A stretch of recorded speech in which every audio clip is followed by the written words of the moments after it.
Sports. We are Blackmore. We are Southwest.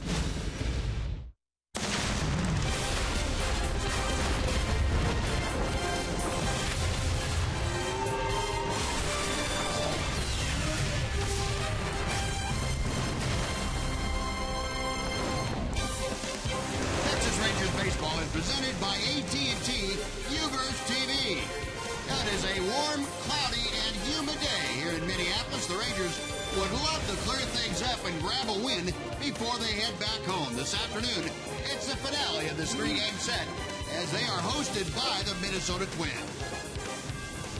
And welcome in, everyone, along with Tom Greaves, Steve Busby. Delighted you could join join us for part of your Thursday afternoon. We appreciate it. And hopefully the Rangers will provide us all with some excitement this afternoon, get a W, and snap that mini three-game losing streak. This afternoon, they turned to a young man who got off to a great start as a major leaguer, and that would be Chichi Gonzalez. He really got off to a great start, Buzz. Included in his first four starts was a shutout at Kansas City.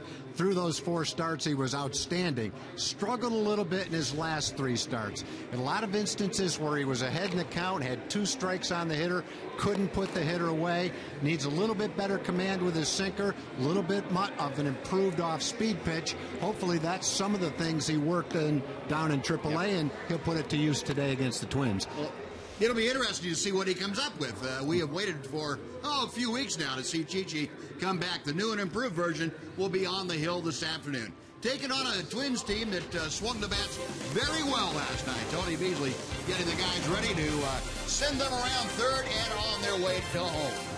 We'll come back with more from Target Field right after this.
Brought to you by your Texas Ford dealers.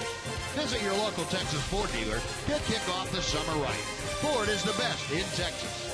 By AT&T UVerse TV. UVerse has more live TV channels on the go than cable. And by Southwest Airlines. Book your low fare now at southwest.com. A mostly cloudy afternoon here in Minneapolis. Target Field, the scene of the finale of this three-game set between your Rangers and the Minnesota Twins. Before we get things underway, let's head down to the field and check in with Emily Jones. Well, Buzz, as you and Tom talked about, Chichi Gonzalez getting the start, a spot start today for the Rangers in place of Cole Hamels. He says he has put in his work in the minor leagues, was able to make some adjustments. Hopefully we'll be able to bring those back to the big league level. But bottom line is he's got one goal in mind. The only thing I'm focusing on is winning. I'm not thinking about anything negative, so I feel like that's positive right there. Doesn't matter who we play, who's on the other side, just focus on our team and what I can do and what those guys can do for me by playing defense, and we'll do well. And today, Chichi looking to play the role of stopper as the Rangers look to end this three-game losing streak here on the road, head back to Texas on a high note. 1-4 thus far, looking for a 2-4 mark before we head back home. We've got the first pitch in the lineups coming for you right after this here on Fox Sports Southwest.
Way here this afternoon, Rangers coming in, as we mentioned, having lost 3 straight, all on the road.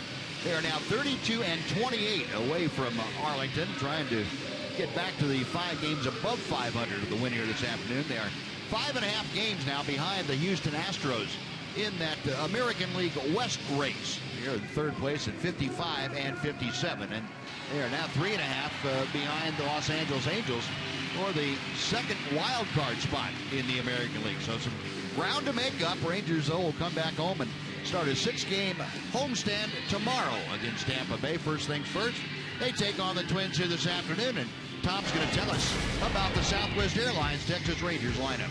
Well, the Rangers will lead off with Delino DeShields. He has 8 bunt hits. That's the most in the American League. Shin-Soo Choo, a .333 hitter since the All-Star break, is second. Prince Fielder is third, followed by Adrian Beltre. Mitch Moreland bats fifth. He's a .304 hitter on the road this year. Elvis Andrus, a .311 hitter in his last 27 ball games, bats sixth. Rougned Odor is seventh. Chris Jimenez, the catcher, is eighth. And Ryan Strasburger gets his second straight start. He'll be in left field. And that lineup for Jeff Bannister, going to face the 32-year-old right-hander from the Dominican Republic, Irvin Santana. Santana missed the first 80 ball games of the season. He was suspended due to a failed drug test. 2-3 for the season, 8 starts, including this afternoon. A fastball slider combination. The Rangers have seen a lot of him over the years. This is a 31st start against the Rangers in his career. Santana still trying to knock some of the rust off from missing the first half of the season. Hitters will try and check his command early. If he has good command of that fastball slider, have to be a little bit more aggressive against him than if he doesn't have the command. They sit back and wait. But Santana, with his good stuff, not a guy you can wait on because he will make it very difficult on the opposing hitters. We'll take a look at the defense behind Urban Santana here this afternoon for the Twins, who come in with just one error in the month of August. That's tied for the fewest in Major League Baseball. Shane Robinson to start in left field. Rosario moving from left over to right. Hicks still in center. Plouffe to start at first. Miguel Sano is now third base here this afternoon. Escobar Dozier up the middle with Chris Herman catching for Urban Santana. Now our first chance to get a look at the young slugger, Miguel Sano, defensively. We've seen him at DH the first 2 games of this series. Of course, he had a big game last night. 6 RBI, 2 home runs, and that 11-1 pasting that the Twins hung on the Rangers. Now Delino to Shields stepping in. Paul Molitor's club comes in right in the thick of things now. They are back to a game over 500 at 57-56. They're in the middle of that wild card race. They're trailing the Kansas City Royals in the Central Division by 11 games. First pitch of the afternoon is outside to Delino to Shields for ball 1. 265, the average for the Ranger leadoff hitter. Still looking for his first big league home run. 22 runs driven in. 1 ball and 1 strike. 82 degrees at first pitch here this afternoon. Winds out of the west-southwest, means drifting out toward left center field. About 9 or 10 miles an hour. Just enough cloud cover to keep the glare of the sun down, and very comfortable day.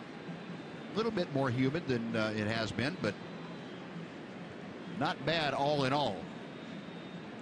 1-2, the count to the Shields. Broken bat. Oh, and Santana really got inside on Delino. That is out number 1.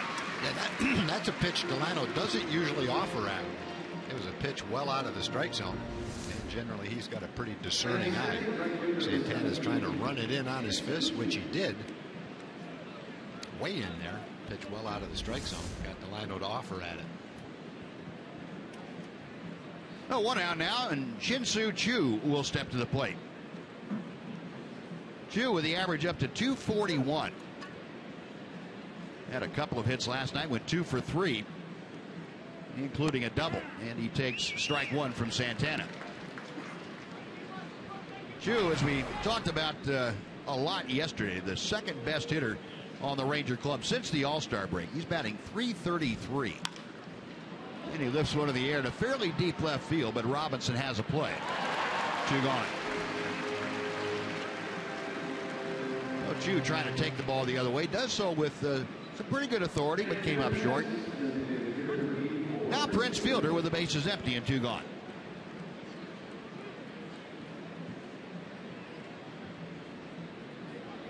Fielder steps in, the league's leading hitter at .327. 17 home runs, 67 runs driven in. 1 ball, no strikes. He has had a fair number of at-bats also against Urban Santana. 6 for 16. Day games, Fielder's been tearing up the league. And that pitch just a little bit low. It's 2 balls, no strikes. Saw the numbers for Prince during the day, a .375 mark this year. There is a strike. Rangers as a group haven't really had a lot of success during day games. They're 9 and 10 away from Arlington during the day. And there's ball 3. Since the All-Star break in day games, the Rangers have split the 6 ball games they played. Santana to the wide, the 3-1 pitch. Way inside. That got a pretty good piece of Tom Hallion, the home plate umpire. And Prince Fielder making sure Hallion's okay before he went down to first. No, there's the 2-out walk. Puts fielder aboard, brings up Adrian Beltre.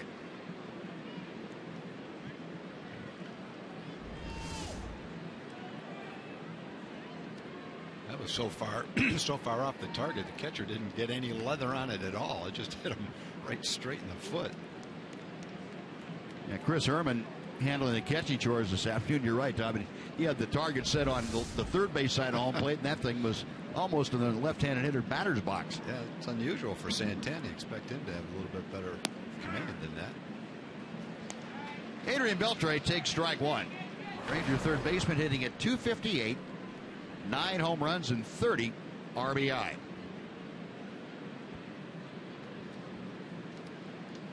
Adrian struggling a bit on this homestand. He did snap an 0 for 11 last night with a base hit, but just 2 for 20 in the first 5 games of this road trip.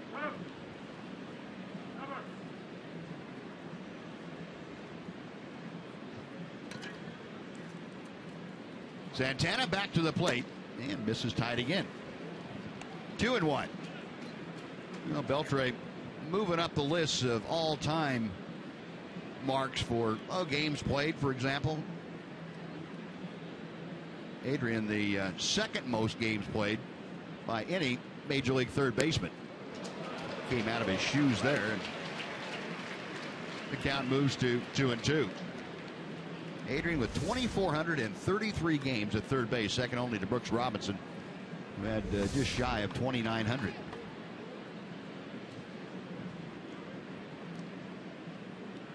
Santana okays the sign, the 2-2 pitch. Shallow right field. Rosario started back, now comes on a few steps and handles it. That'll do it. Well, the 2-out walk. Fritz Fielder left stranded after a half inning of play. Rangers nothing. Twins coming up.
And Tom, what's that Twins lineup look like? Well, it looks a lot like last night's lineup. Aaron Hicks is the leadoff hitter. He had 4 hits last night.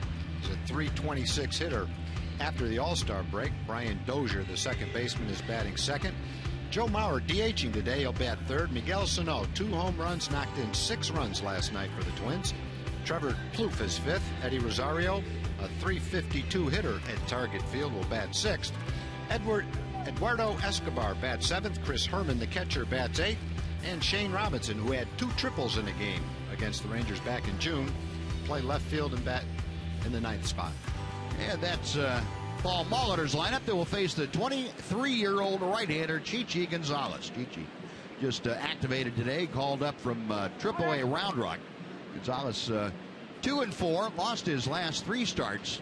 This is his 8th big league start this year, trying to create more of a range between his fastball and curveball, more of a velocity range. Wanted to slow down the breaking ball a little bit. And he gets 1 pitch, 1 out as Aaron Hicks grounds to shortstop. That's a good start. Yeah, that ball had a little cutting action to it and actually got in on the handle just a little bit. Last night, the first 4 times up, Hicks hit the ball right in the sweet spot of the bat, had 4 ropes, including a long home run. That time, first ball hitting, looking for a fastball to hit. He got one with a little movement on it. Didn't get the good part of the bat on it.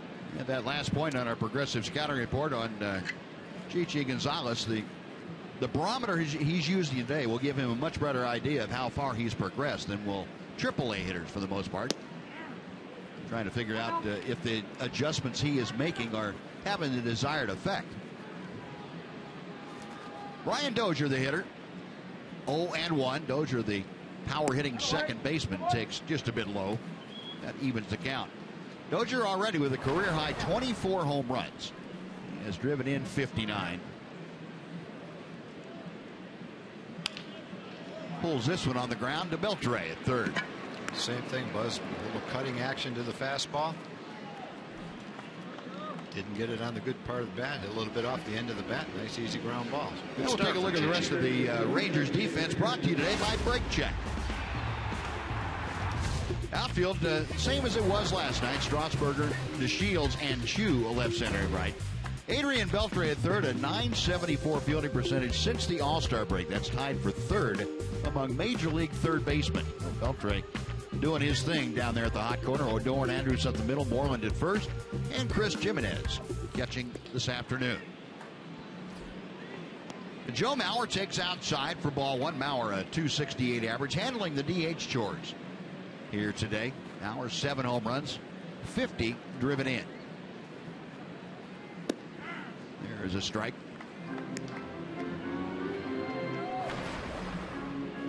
Going back to the first 7 starts that Chichi had at the big league level, we noticed his fastball, it naturally cuts. That's the one pitch that he can go to consistently. Said for it to move like a two-seamer would move to the right side as he's facing home plate, he's really got to manipulate the ball a little bit. That's not a natural pitch for him. And he said command of that pitch suffers a lot more sometimes than his normal cutting fastball or four-seam fastball. And either one, as long as you know that, then you can pitch with one of the two of them. And if you have command of both of them, so much the better. 3-1 to Mauer.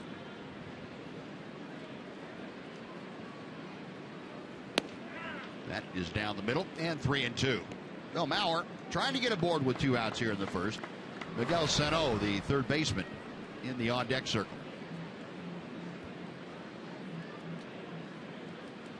Gonzalez with a payoff pitch. Got him swinging. Well, Chichi has a 1-2-3 and a couple of ground balls and a punch out. Twins gone in order. We played 1 at Target Field. Rangers nothing, Twins nothing.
photo. Just use hashtag Southwest Data Strong Fan, and you just might see yourself one of our upcoming broadcasts. All this made possible by the good folks at T-Mobile. And we will show you this afternoon's selection a little bit later on in the ballgame.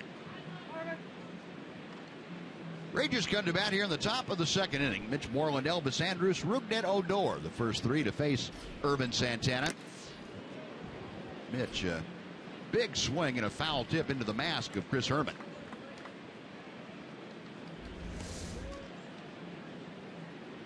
Just in case Chris Herman wasn't quite awake yet, that served a pretty good wake-up call. Yeah, that's why it's so dangerous to be a catcher. See so many guys having to take time off because of concussions. Mask does a great job of protecting you, but you can still get a concussion when you get one of those straight on like that. 1 ball and 1 strike. Mitch 0 for 4 in the first 2 games of the series. He's still 5 out of 18 on the trip. That's a .278 mark. Hard hit up the middle off the glove of Escobar and out into center field. You know, Mitch scalded that one. He scalded several in this series, and that's the first time that he's gotten any benefit from him. He's on base now, and I would imagine that would be ruled a base hit. Yeah, I think that was hit hard enough to be a base hit. Good job of hitting, too. Pitch outside corner. Mitch goes with it. For a minute, Escobar might pick that ball. Couldn't quite get it, though.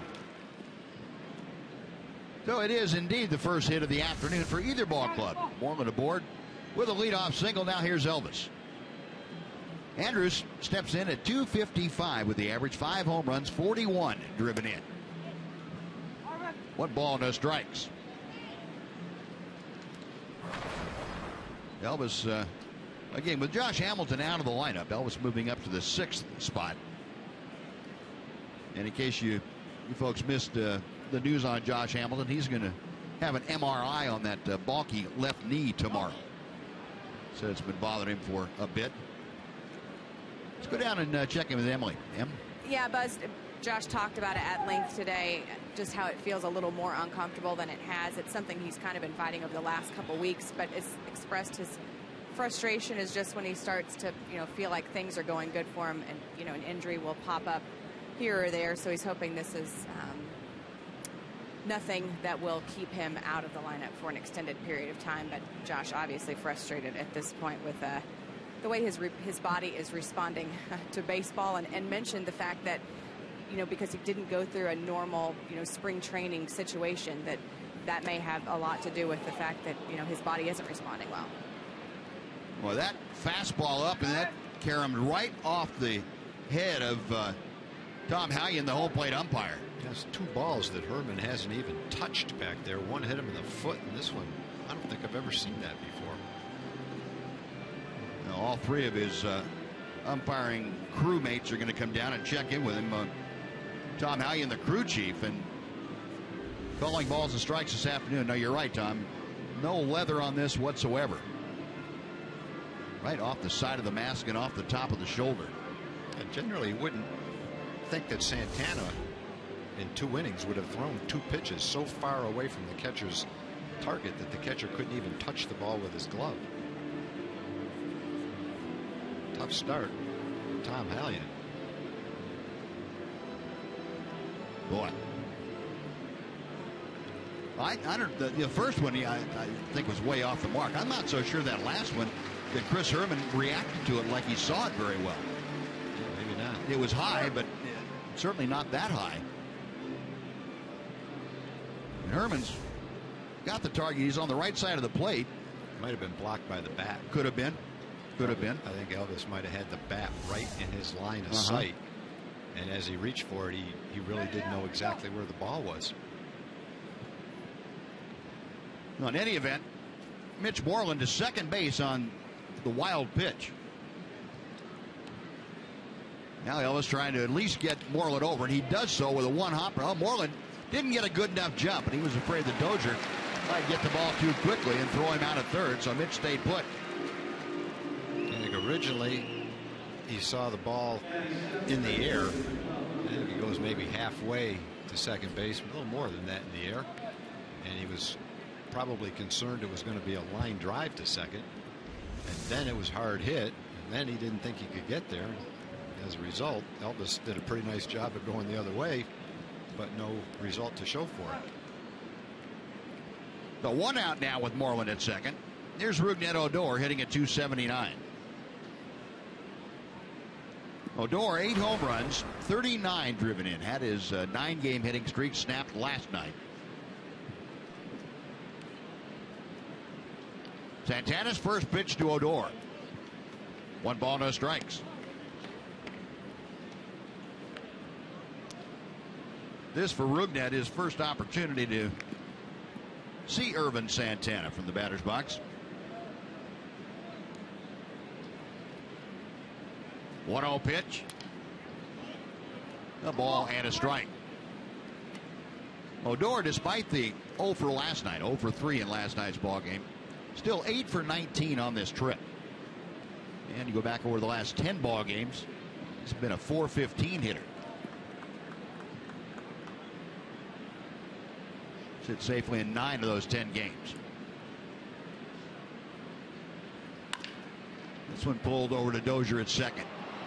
Recovers in time to throw out Odor. Moreland on to third. But he's there with 2 outs now for Chris Jimenez.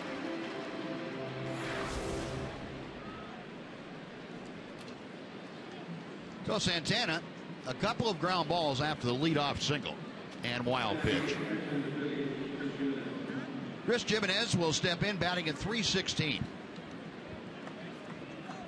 Chris, in his last start, had his 4-game hitting streak come to an end. He is still hit safely in 4 of his last 5 at a .353 clip. And Santana's breaking ball nibbles on the inside corner.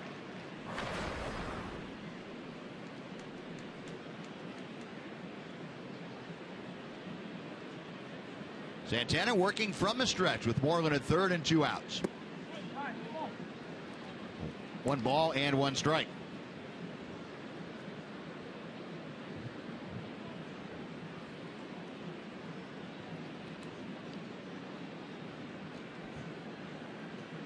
Chris Jimenez, well, at AAA Round Rock this year, a pretty good job of swinging the bats. A .243 hitter. Had 6 home runs and 33 runs driven in 69 games.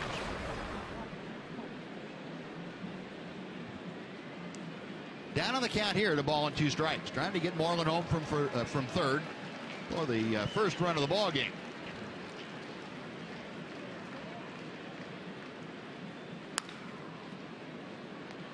Sano across the diamond, and Jimenez gone. So are the Rangers. No runs a hit, 1 man left after 1.5. Rangers nothing, Twins nothing on Fox Sports Southwest.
your Texas Ford dealers. Visit your local Texas Ford dealer to kick off the summer right. Ford is the best in Texas.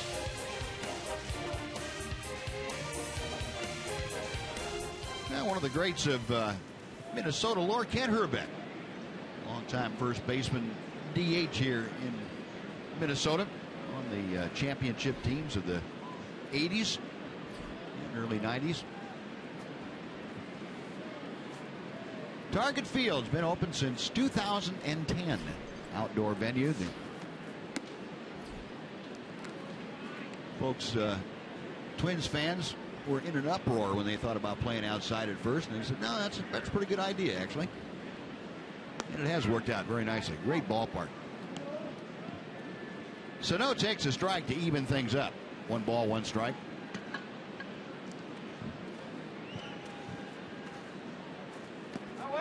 Now 2-1. Great vista of downtown skyline out beyond the right field pavilion. Utilize the scenic dimensions of this park very well. 2-2 on the foul ball.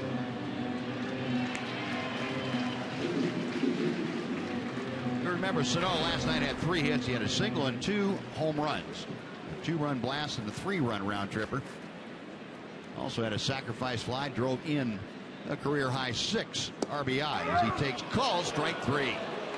Chichi Gonzalez painting the outside corner, and Sano caught window shopping. One gone. Sano is a very disciplined hitter. He's got a good eye at the plate.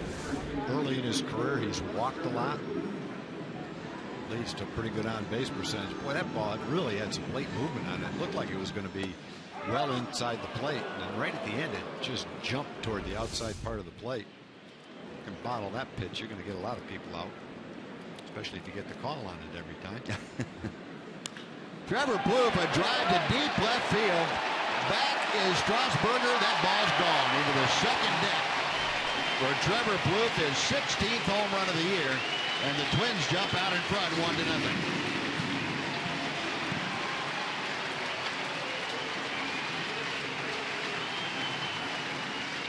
That first ball hitting, he looked like he got a fastball out over the plate. Might not have had the same movement that Chichi has had to a couple of the hitters. A couple of the hitters that haven't hit the ball off the good part of the bat. Let's take a look. Trying to throw that same pitch that he threw to Sano. That pitch just straightened out right in the middle of the plate. Trying to make it cut on the outside part of the plate, just like the pitch that struck out Sano, but never got there. Well, the Twins, who had 3 home runs last night in that 11-1 victory, have their another one here this afternoon. That's number 103 for the year for the Twins. Trevor Plouffe with his 16th. Eddie Rosario, it's a line drive over the lead of Rougned Odor into right field. Well, Rosario with a 1-out single is aboard. Next, Eduardo Escobar. Rosario loves hitting in this ballpark. Mentioned during the lineups that he's over a 350 hitter at home.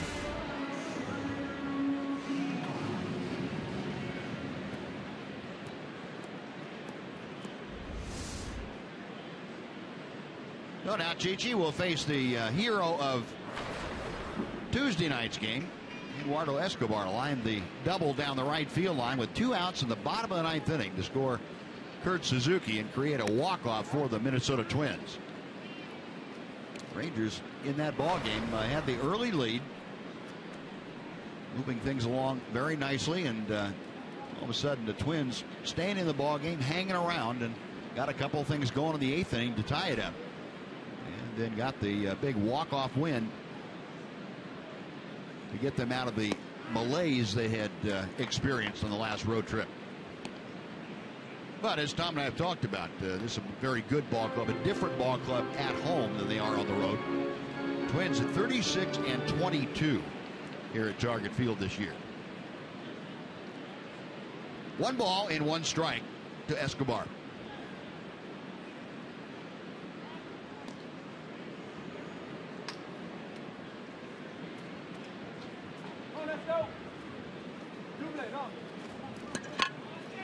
Escobar, a switch hitter. Batting from the left side against Chichi Gonzalez.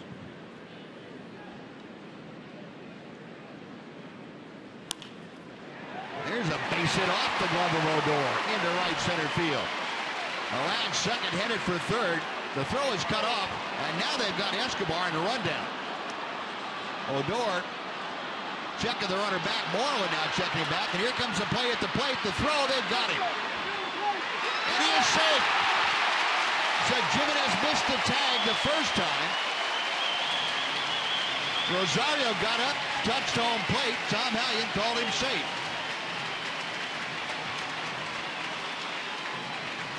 And Jeff Bannister on the top step. He's going to make sure that play is halted. Well, they can take a look at that replay upstairs, see if Joey Probinski can come up with a good reason to have this challenged. Well, the Rangers kept a good eye on the man at third base. Mitch has a strong arm, made a good throw. The slide took him way away from the bag, but it appeared underneath the tag, and then he was able to get back to home plate before Chris could get back and tag him again.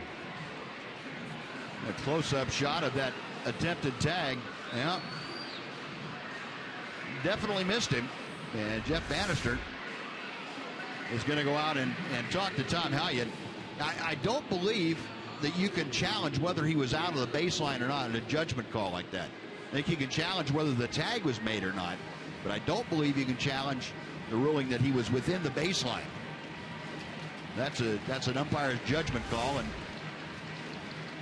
I don't think that's challengeable. But you can see that Rosario avoiding the tag by that wide slide, and then he's able to get up, touch home plate, and it's going to stand as the second run in the inning and of the game for the Twins. 2-0 Minnesota. Escobar now out at second base. Still just one out.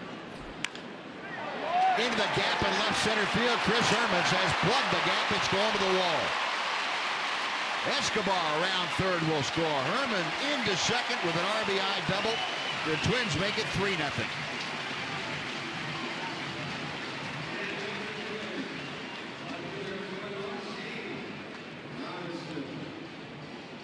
Chris Herman driving in his 9th run of the year with that double. And Mike Maddox coming out to the mound very quickly.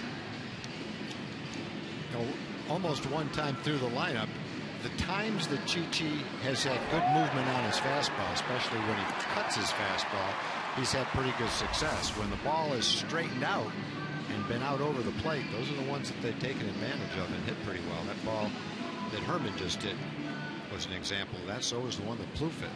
Rosario and Escobar had line drives to right field. They weren't hit all that hard. Didn't sound like both of them were hit off the handle a little bit. But the double and the home run looked like pitches that straightened out on him. The 4 consecutive hits, a home run, 2 singles, and a double. 3 runs across. Herman out at second base, still just one out. Shane Robinson, the speedy outfielder, takes the breaking ball that hangs high and tight for ball 1. Robinson, a .250 hitter.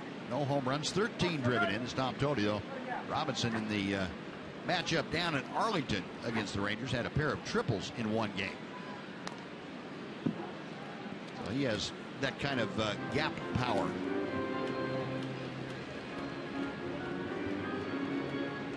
One ball and 1 strike.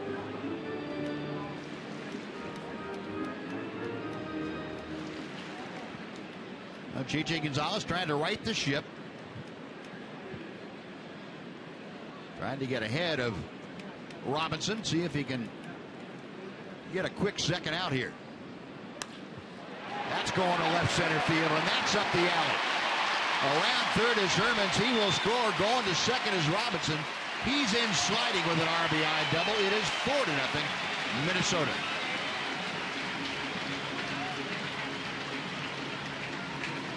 Well, Torrey Hunter's getting the day off today. Robinson is getting the start.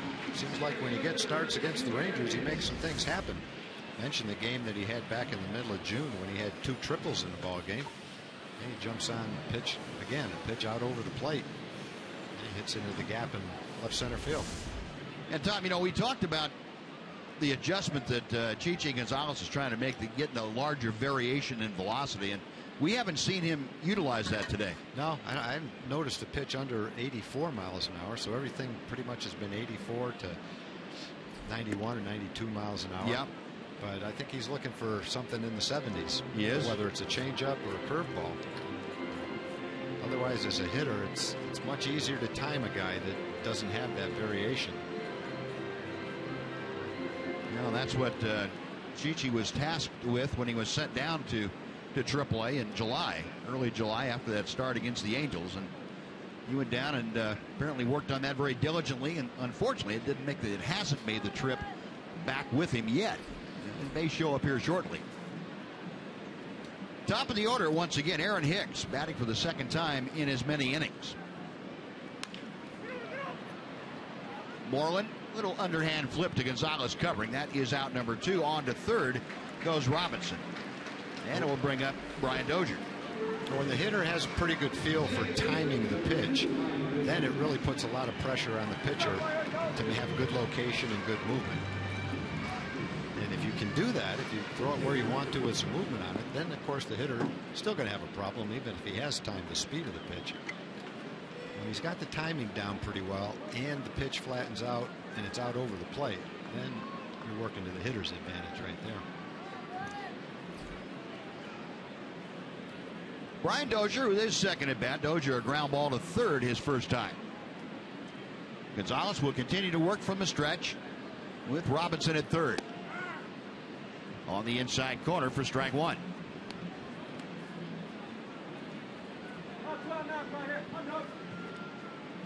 Now, Gigi Gonzalez, the 23-year-old from Boca Raton, Florida, and Oral Roberts University, trying to prevent any further damage here in this second inning. He spins Dozier around. 1 ball and 1 strike.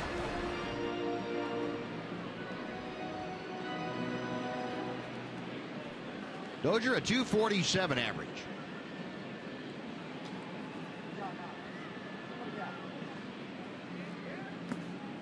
Two and 1.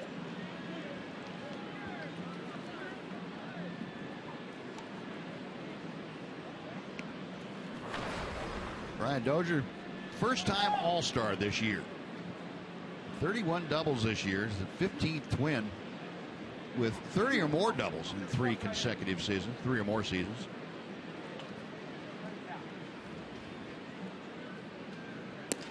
Takes high, 3 balls and a strike.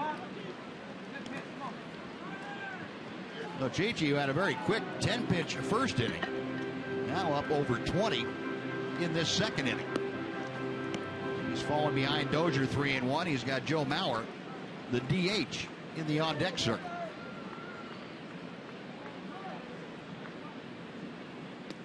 And ball 4. First walk issued by Chichi Gonzalez. Got runners at the corners for Joe Mauer, the 9th hitter to come to bat here in the second inning.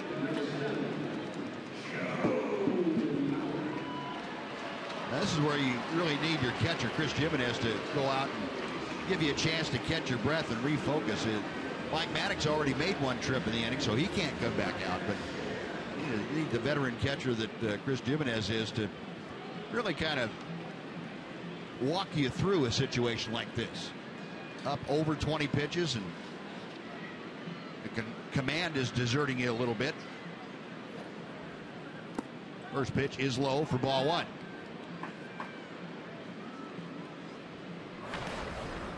Mauer out on strikes, his first time up.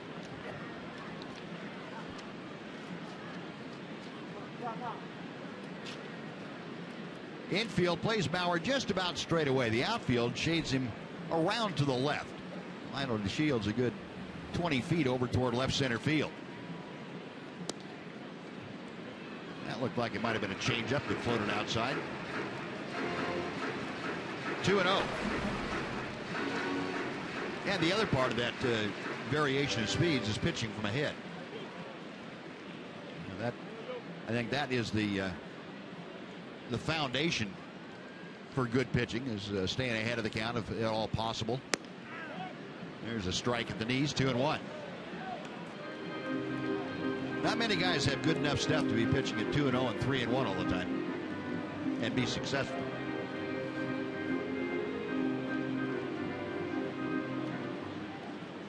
Bauer back in. He has Robinson at third. Brian Dozier at first. 2 outs in the second inning.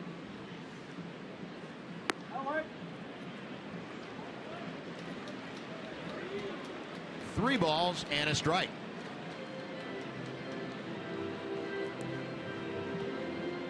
Chichi taking a little walk back down the back slope. A little Rosna that arm, and try and go to plan B, C, or D, whichever one you happen to be on.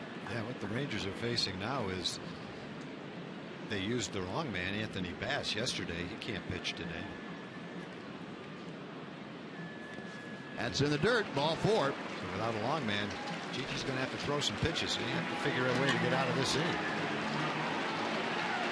Back-to-back walks, and the guy you really didn't want to have to face here in this inning, Miguel Sano. And we'll take you back to yesterday. First time up, or second time up against Nick Martinez. He went over the bullpen into left center. Next time up, down the left field line into the third deck. And at one point in time, that thing showed up on the NORAD radar.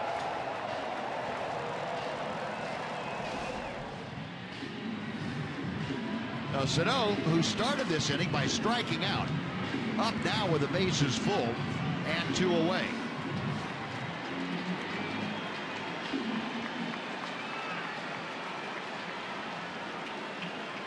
Sano hitting at .292. Ball 1.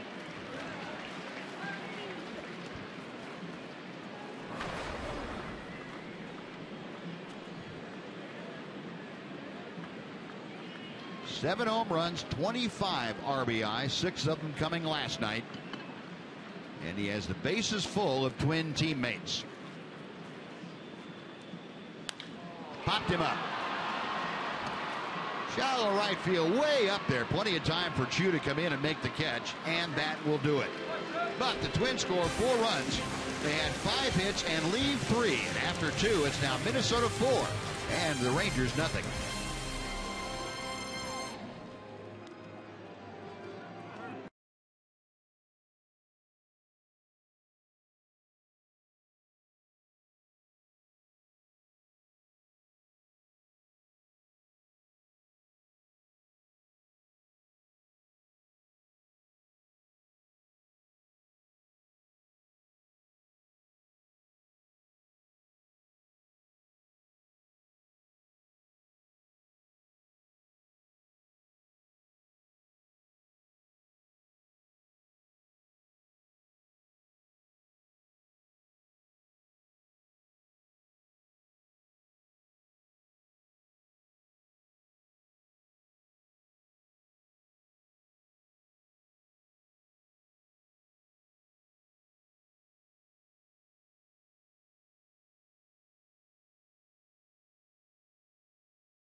The American Forces Network, broadcasting to U.S. Armed Forces serving around the world on land and on ships at sea. Welcome to each and every one of you, and thank you so much for your service. The Rangers with a little bit of work to do now. They trailed the Twins 4-0. Mike Maddox and Chris Jimenez talking with Chichi Gonzalez, who kind of let it get away from him a little bit. See if he can straighten things out and hold the Twins right there, give the Rangers a chance to get back in the ballgame. Ryan Strasburger is leading off the top of the third inning. Strasburger batting at 1-11 in his brief number of at-bats. 1 for 9 in his first several ball games, taking the place last night of Josh Hamilton, who had been in the original lineup, but at the last minute told Jeff Bannister he couldn't go. That knee was just too bulky, and out of there again today, pending an MRI tomorrow when the team gets back home. Strasburger trying to drop down a bunt, and it rolled it foul. 2 balls, 2 strikes.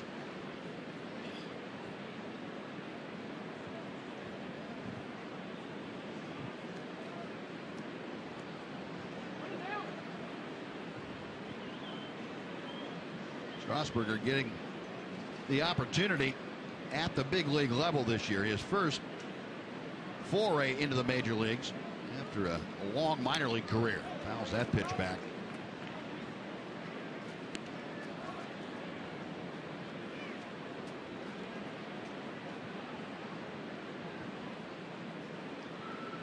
Santana reading the signs. Another 2-2. And another foul ball. Ryan, a 16th round selection by the Rangers back in the 2010 draft out of Indiana State University.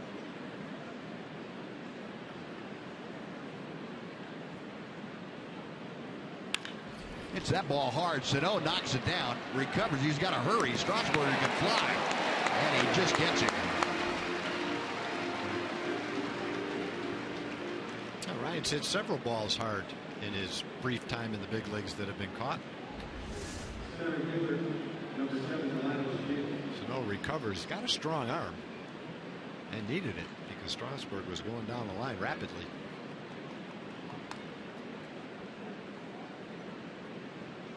Ryan kind of tripping over that bag. Fortunately, he got up not hobbling or anything. But what a way back to the top of the order. Delino to Shields. And there is a big breaking ball. Santana doesn't utilize that curveball type pitch very often, but when he does, he uses it early in the count like that just to get ahead of somebody. Here's a little tapper right back to the mound. For the second straight time, Delino to Shields tapping back to Santana. 2 outs. And before Shin-Soo Choo comes up, let's send it back to Dana Larson for a Mazda game break.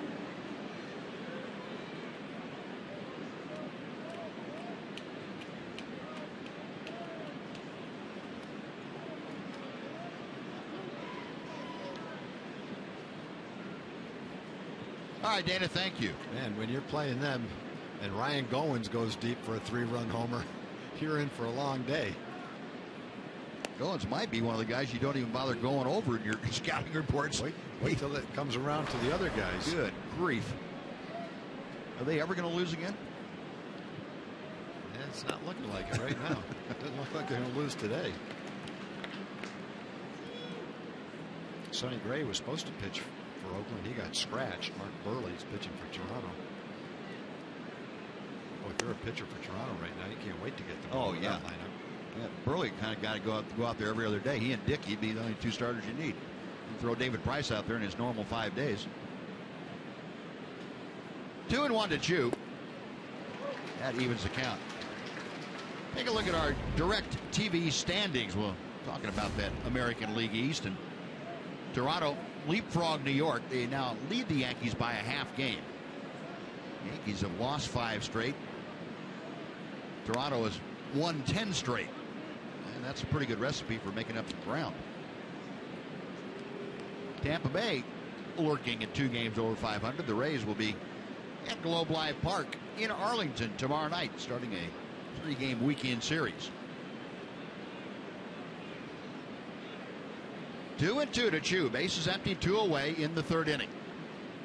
Now, if you look at all the teams that are leading the division and then look at their record at home, you can see why they're leading the division. Toronto's 38-21. Kansas City's 39-19. Houston's 38-18. The Mets are 41-18. St. Louis is 42-16, and Los Angeles is 39-19. Almost every divisional leader is 20 games over 500. Some a little bit more, some a little bit less. Chu draws the 2-out walk. He is aboard for Prince Fielder. Well, that's, I guess, the age-old axiom in baseball. You play 500 ball on the road and beat everybody at home. Yeah. The Dodgers are 6 games under on the road. The Mets 13 games under on the road. The Astros are 11 games under. Kansas City's a little bit over. Toronto's under. Only a couple of the division leaders are 500 or above on the road. Prince Fielder drew a walk his first time to the plate. Looks like Ervin Santana really doesn't have much interest in throwing Prince Fielder many hittable strikes. Yeah, I'll look at the scoreboard and maybe he'll change his mind.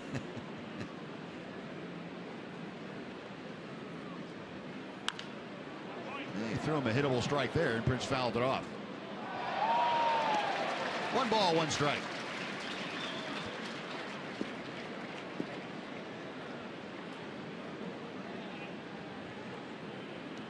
Prince on the road trip has gone 7 for 21.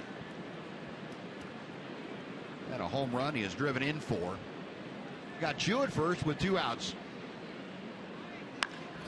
It's this one in the air to center field, and Aaron Hicks almost dead in his tracks. Now backpedals a couple of steps. That'll do it. Rangers get a 2-out walk, but strand Chu. We played 2.5 in Minneapolis. The Twins 4, the Rangers nothing.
Fans will be treated to a Medical Center Arlington Adrian Beltre bobblehead.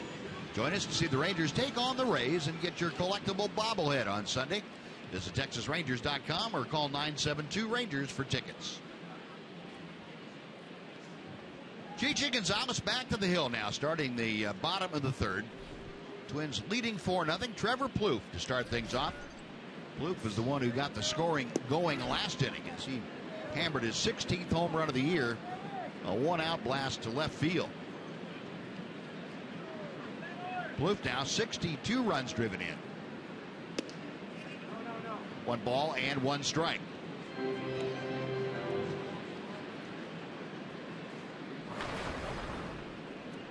Plouffe a 249 average as he awaits the offering from Chichi Gonzalez. Shallow right field. Chu started back, now has to come on a few steps. 1 away. Next will be Eddie Rosario.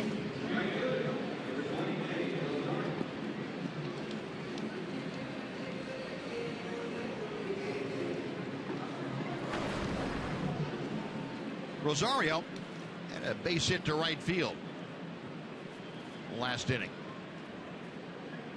1 for 1 today. That batting average now 279. Ball 1 for Gonzalez. Buzz are talking about Toronto and how well they're playing. 110 straight. big series starts tomorrow. Yankees come to Toronto. David Price starts for Toronto. All three of those games are sellouts. Bring back memories of 15 years ago, 20 years ago, whatever it was, when they were going to the World Series, and every single game in Toronto was a sellout. 50,000 a night. They have 4 million fans. Probably not there doing it every night, but that'll be an exciting series against the Yankees. 50,000 every night.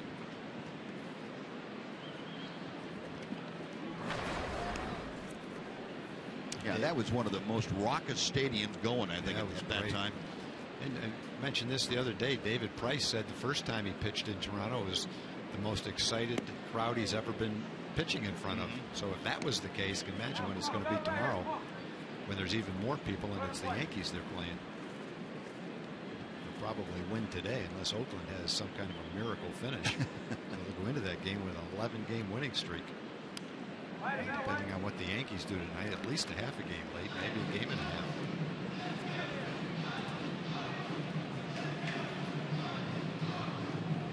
Two and two to Rosario. Bases empty, one away in the third inning.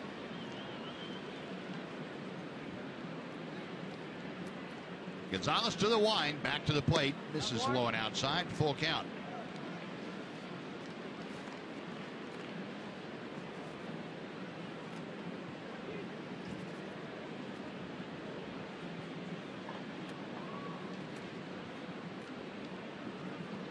Gonzalez with a 3-2 pitch. A little tapper back to him. Chichi with a little underhand flip to Moreland. 2 gone. That's just what Chichi needs. A nice quick 1, 2, 3 and he get back in the dugout, keep his pitch count down, get his confidence back up, finish this game out strong. Forget the second inning. No, fly ball and a tapper back to the mound. 2 away. Eduardo Escobar. Now the switch hitting shortstop steps in. The second inning could have been a little bit different if they get that tag play at the plate. Who knows what would have happened.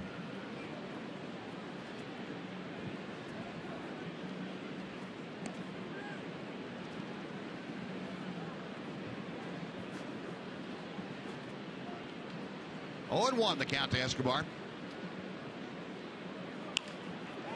To center field, Delano DeShields started back, now comes on quickly and makes the catch, and it is indeed a 1-2-3 inning. So Gonzalez sends the Twins down in order. We've finished 3. The Twins lead it 4-0.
Southwest Airlines.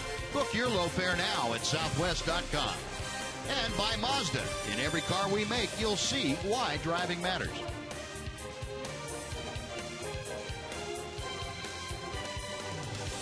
A lot of lakes in the vicinity of Minneapolis. One of them just south of downtown. Rangers come to bat to start the fourth inning. It'll be Adrian Beltre leading things off. Mitch Moreland, Elvis Andrus to follow. Beltre, a fly ball to right back in the first inning. It's a line drive to left. That's a base hit. Cost Adrian a bat, but he'll take that in exchange for the leadoff single. Got a shout out to make. Ruth Hoff is at the ballpark today. She says thanks Renee and howdy to all her old stadium ballpark friends and co-workers. And there's a number of them. Flo and Jean, Brenda, Dwayne and Mike, Oliver and Sherry, Breon, Jeff, Ray, Bob and Ron, Hoggy and his dad Al, and the Arlington and Colleyville members of the Hoff family. Glad she's here. Hi to all her friends and co-workers back home. Recognize a few of those names. Yeah. Yep. Moreland pops up the first pitch foul. That will be over the Ranger dugout, back and out of play. Mitch had a base hit to center field his first time up. Wrapped one off the glove of Escobar. Solidly hit one hopper. Rangers need a couple of long balls. Got to start scoring some runs. Yep. We got guys that can hit them. They just got to start hitting them. Well, Mitch, one of those guys with Beltre at first. He takes inside. The Rangers have kind of hit a little bit of a lull home run wise. They're now 7th in the American League, 114 as a team.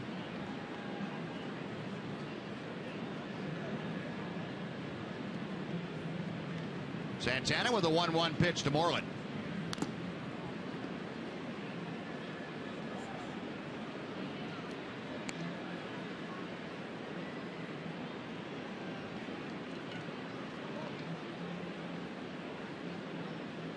Talked about Mitch. That little downturn that he had. He snapped an 0 for 8 with that base hit in the second. And he's been very good on the road this year. He's 7th with a 3.04 road average coming into play today. You know, the Rangers got out to a great start on the road first half of the season. They've had their troubles lately, but still 4 games over 500 overall on the road. 2 balls, 2 strikes.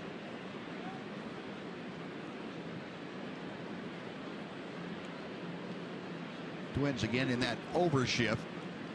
Interesting in this overshift with Sano playing third base today. They put him in the shortstop spot. They don't have him move all the way over to the second base side of first base, or of second base. Slow breaking ball, and Mitch just able to check his swing. A full count. Well, Moreland trying to join Beltre by getting on board. Elvis Andrus is waiting.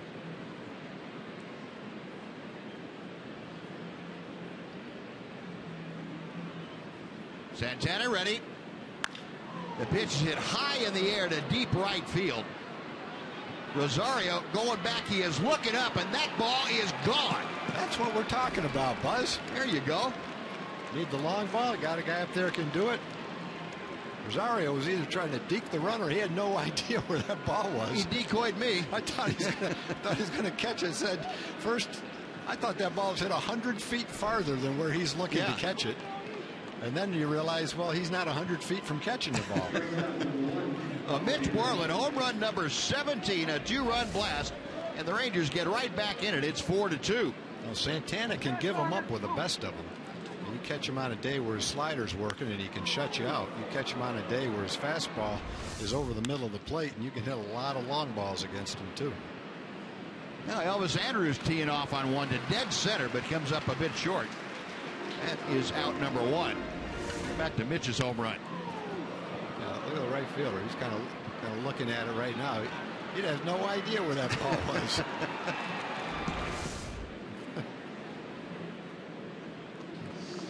Well, Moreland in a tie now with Prince Fielder with 17 home runs. Mitch 59 RBI. A 1 out. Rougned Odor now will step in. Odor had a ground ball to second his first time to the plate.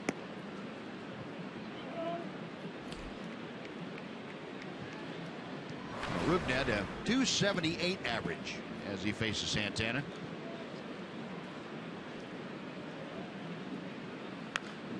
Got jammed and a little pop-up. Just shallow right. Dozier back there to make the grab. That is out number 2. It'll bring up Chris Jimenez.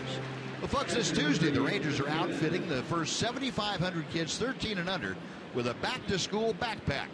Come on out to Globe Life Park, watch the Rangers play the Mariners, and get your kids geared up for school. Tickets are available at TexasRangers.com, or you can call 972-RANGERS.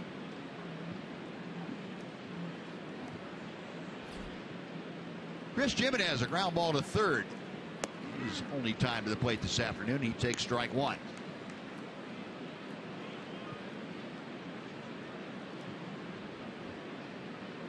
Chris with the average right at 300. Another breaking ball from Santana. Took a little extra off that and got it in for strike 2.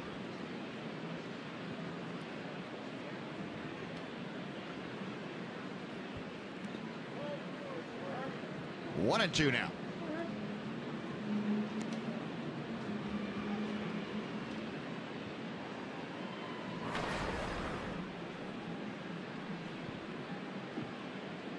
Jimenez waiting. Santana to the wind.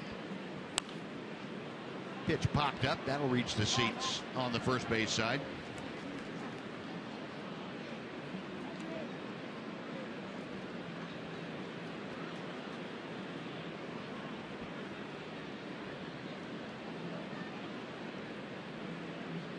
Well, Urban Santana about ready to throw his 65th pitch of the afternoon.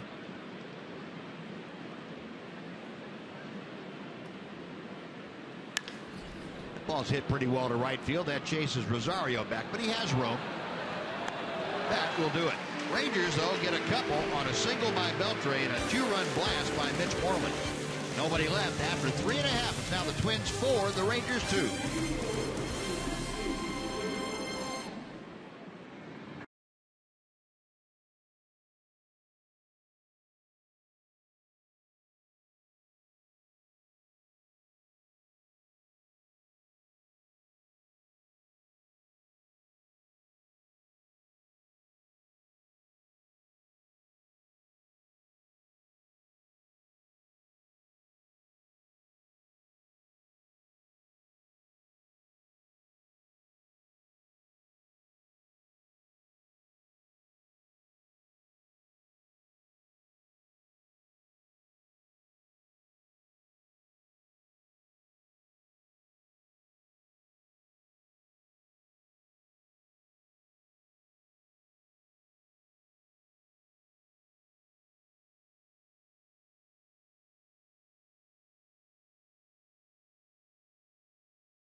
Back giveaway. The first 15,000 fans 14 and older will get a Giovanni Gallardo powder blue t-shirt thanks to Dr. Pepper, Albertsons, and Tom Thumb. Visit TexasRangers.com or call 972-RANGERS to secure your tickets.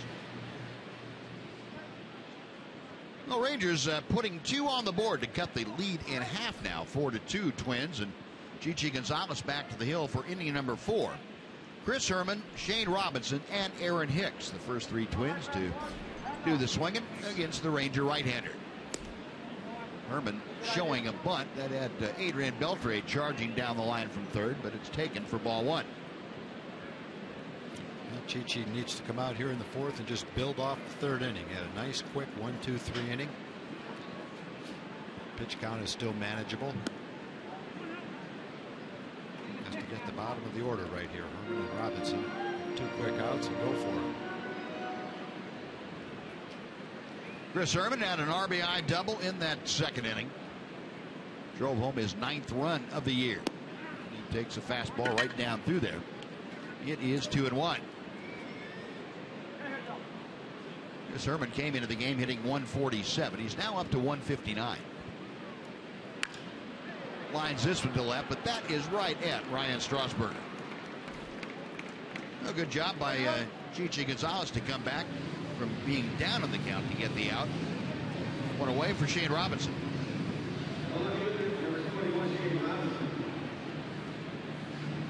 Well, for Chichi, that is 5 in a row now retired. Shane Robinson also had an RBI double. Average up to 255.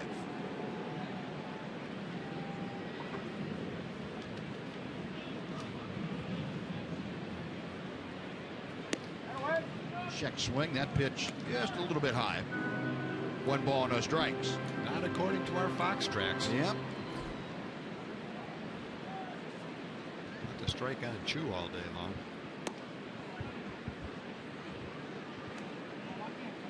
Two and nothing.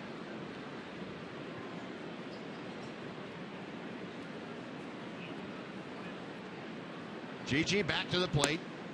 Now 3-0. Robinson not the guy you want to walk with his speed and hitting 9th. Make sure you go right after him. Come back from a 3-0 count to get him. Ball 4.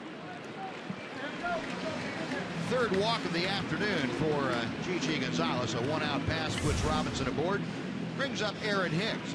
Ranger fans, don't miss your chance to see some of the up-and-coming stars in the Ranger organization. Tonight, the Frisco Rough Riders host the Tulsa Drillers. You can see all the action beginning at 7 o'clock right here on Fox Sports Southwest.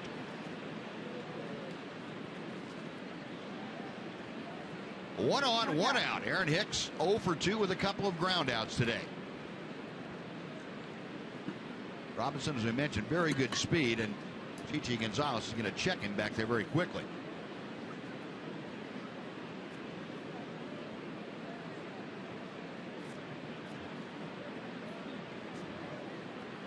Robinson spent 4 years with the Cardinal organization, coming over to the Twins.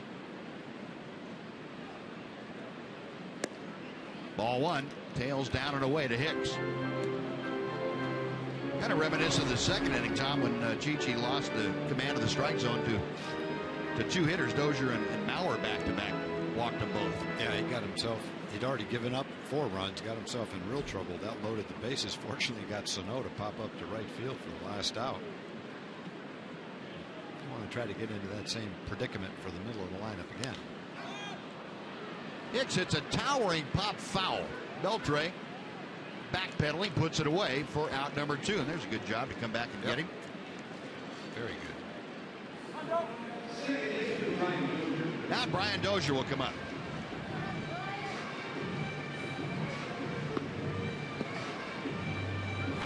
Dozier this afternoon has walked and grounded to third.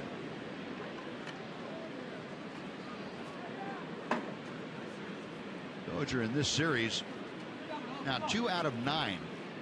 Both those hits doubles.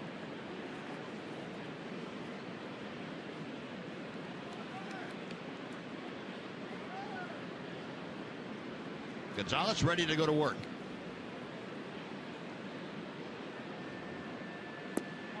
One ball, no strikes. As we mentioned, Chichi having a tough time getting ahead of hitters this afternoon. 20th hitter he's faced, and he's not been ahead after the first pitch, but to 6 of them.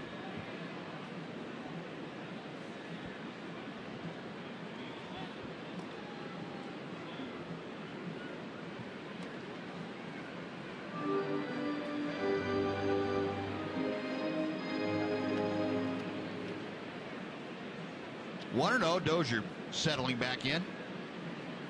Chichi Gonzalez with a high set. On the outside corner. Gets the call there. It's 1-1.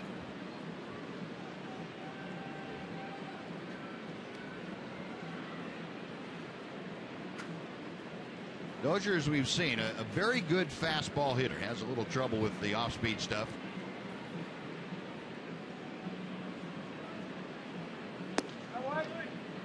Two balls and a strike.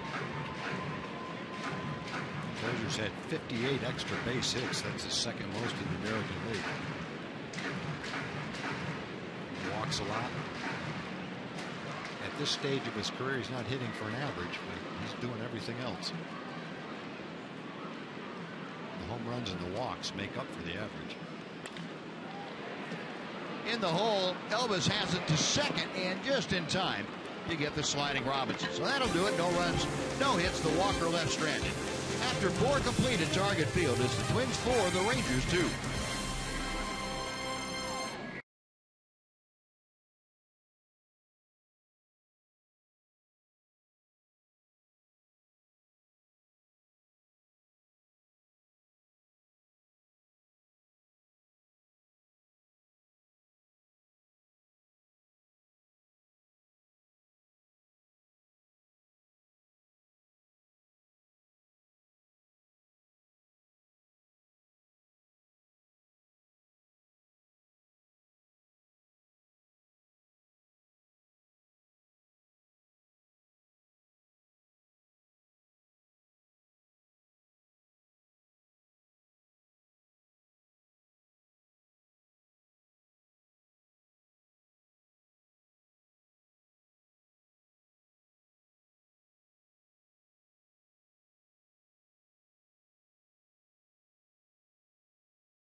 Into the Rangers equipment drive.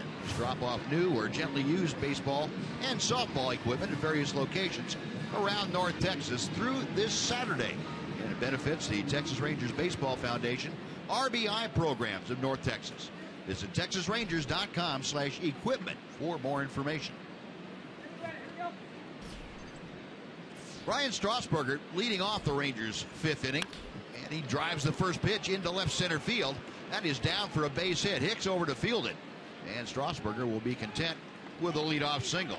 Yeah, Ryan's swinging the bat pretty well. He's only got a couple of hits, but as we mentioned his last time up when he hit the ball hard, he's hit the ball hard 3 or 4 times with nothing to show for it. Well, nice start to the 5th inning. Get the 9th place hitter on. Rangers made up a couple of runs last inning with Mitch's home run. We've seen Santana twice already. Got the start of the lineup again coming up. And Delino has tapped back to the box twice today. Once he got jammed, the other time was a kind of a check swing tapper, and he tries to bunt his way aboard and fouls it off for strike 1.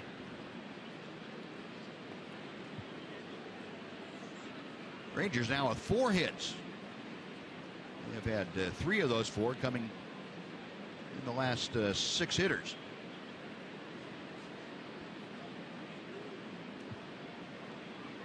Delino a .263 average as he awaits the pitch. There's a good bunt. Going to be a tough play for Herman. Quick throw. Just did get Delino to Shields. Nice play by Chris Herman to get the speedy to Shields at first. And Delino will take the sacrifice. He's looking for a base hit right there. He needed to bunt it about 2 or 3 feet farther. There's no way Sano's going to throw him out. And if Herman had to go another step or 2, he wouldn't have been able to throw him out either. Just a little bit too close to home plate. So Strasburger now at second in scoring position for Shin-Soo Choo. Choo has walked and flied to left field today. And Choo, one of the guys that really started picking things up as far as runners in scoring position. He's a .333 hitter in these situations since the All-Star break. Go down to the field. Emily Jones is there. Well, guys, Shin-Soo Choo has been playing a lot in that second spot in the batting order. Here's what he had to say about his approach there in the second spot. I just have the same approach. I have a little bit changed because of, Toshio hit a lead-off spot. So he got on base. I try to use his legs, so I don't want to swing at first pitch. He's on base. That's only a little bit. Only one thing's a change, but other than that, I pretty much the same approach. And as you guys mentioned, he's been hot of late. That approach seems to be working, although it didn't quite work out in that at-bat, guys. Thanks, Em. Very good stuff. It didn't work out for him there, but best laid plans. Even the best hitters are only successful 3 out of 10 times. No, 2 away with Strasburger still at second. Prince Fielder has walked and flied to center field. 326 average for the Ranger DH. 1 ball, no strikes.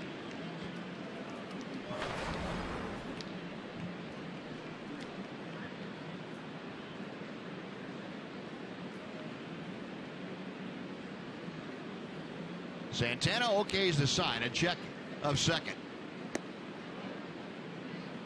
2-0.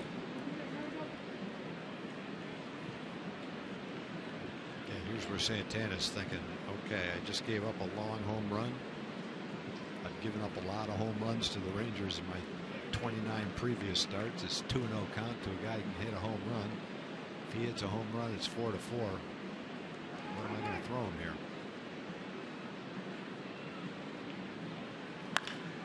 Throw him a line drive to right that's going to be over the head of Rosario, off the wall. Around third, Strasburger will score a long single, but a long RBI single by Prince Fielder. It's now a 4-3 ball game. I guess he decided to throw him a meatball. The only thing that kept that ball from going 600 feet is he didn't hit it high enough. Boy, that is right down the middle of the plate. Prince hit that up in the air and gone over the stadium and rolled down the street.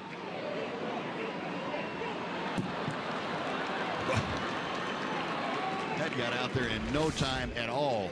The box score won't do that hit justice, because all it's going to look like is a single, RBI single. No, 1-run game now. Here's Beltre, and Adrian trying to turn that score around. Lets go of the bat as he swings and misses.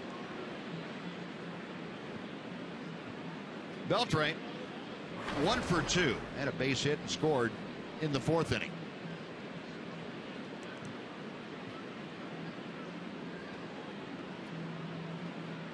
Hits are even at 5 this afternoon, and make that 6 as Beltre shoots one right back through the middle.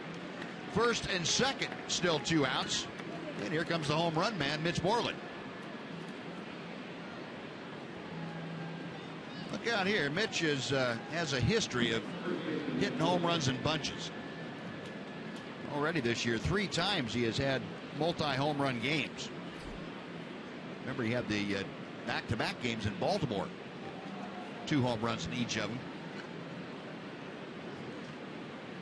And he's got first and second, 2 outs here in the 5th. Mitch 2 for 2 this afternoon. Had a base hit in the 2nd. Then the 2-run blast in the 4th. Got in on him a little bit. Rosario going back to the wall. It's off the wall. Fielder scores. Beltre being waved around third. Here comes the throw. Beltre scores. And Mitch Moreland has driven in 2 to give the Rangers the lead at 5-4. All but maybe an inch on the bat. He got that down toward the trademark, just enough to keep in the ballpark, but not enough to prevent 2 runs coming home, and the Rangers take the lead. The Rangers are taking advantage of Santana, who has marginal stuff in this game. He's throwing meatballs, fastballs down the middle of the plate, doesn't have his slider. And on days like this is what you have to do to Santana. When he comes out and his fastball is 93, 94 with sinking action, he's got that hard biting slider. You could be in for a long day, but this is not one of them. Now 3 consecutive hits here in the 5th inning. 4 hits total in the inning. Rangers put 3 on the board to take a 5-4 lead. And Elvis Andrus up there with Moreland at second base. Elvis 0 for 2. Ground ball to second, a fly ball to center.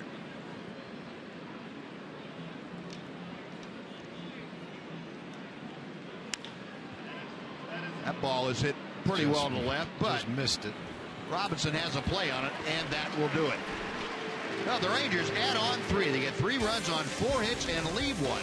We're halfway through the ball game now. The Rangers leading 5-4.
Park, and on Sunday, August 30th, the first 7,500 kids 13 and under will receive a Shin-Soo Choo blue batting helmet, and sponsored by Dairy Queen.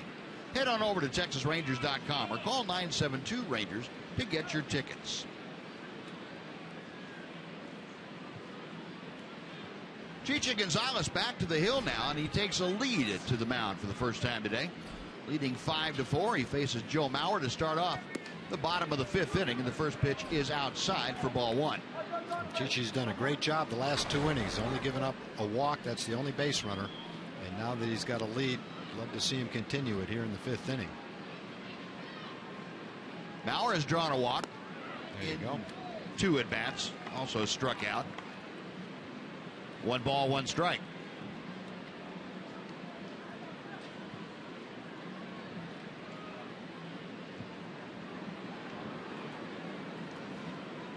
Gonzalez back to the plate.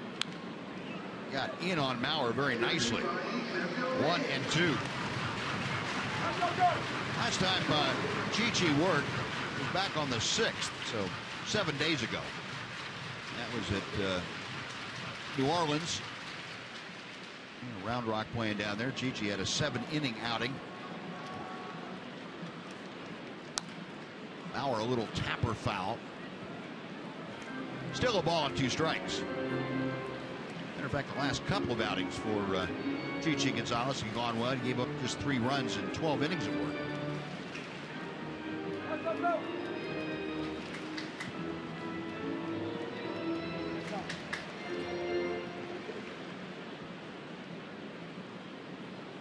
Mauer back in the batter's box. Chichi reading the signs. Into the wind he goes. Another 1-2 pitch. Now we're able to fight off some pretty good pitches inside.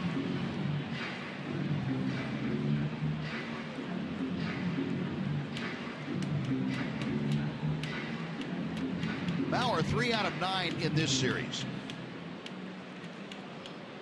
Has a 5-game hitting streak on the line here today. Mauer got a piece of that pitch, but it was a good pitch. That was his changeup. Great location. Mauer just barely reached for it and fouled it off.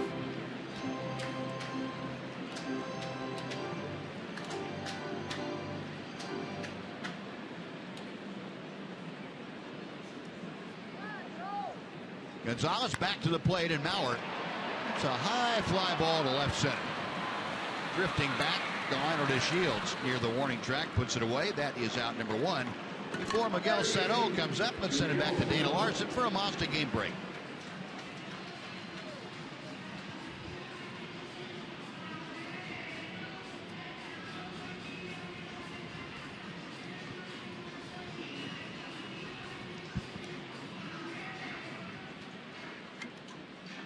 All right, Dana, thank you. Boy, that'll give the Mets a 4-game lead for the time being over Washington.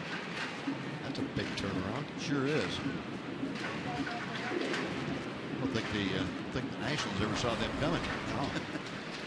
Nationals have been dinged up a little bit, and they haven't been playing very well.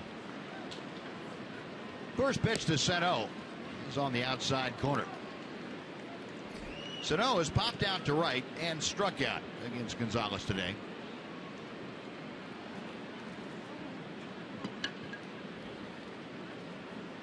Chichi's given up 5 hits in the game, and they all came back to back in the second inning. Plouffe through the 9th hitter, Robinson. Yep. A couple doubles, a home run, a couple of singles. Rangers had a chance to get a guy at the plate. An evasive slide allowed them to score. Otherwise, it'd be a little bit different score.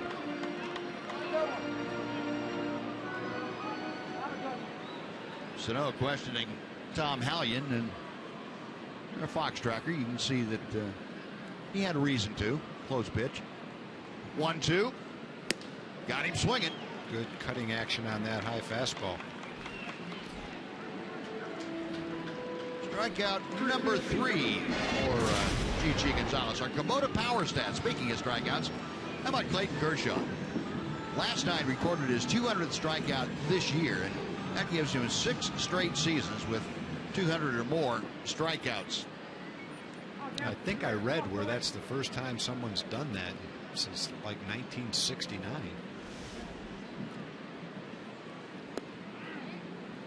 Which, when he does something like that, it's not a shock. Every time he goes out there, it seems like something like that happens for him.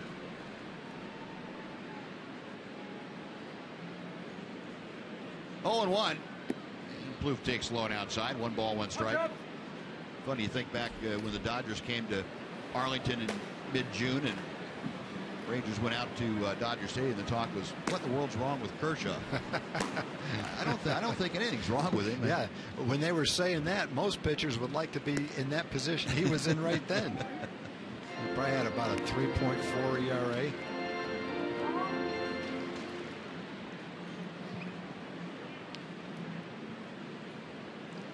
Two and 1, the count to Plouffe.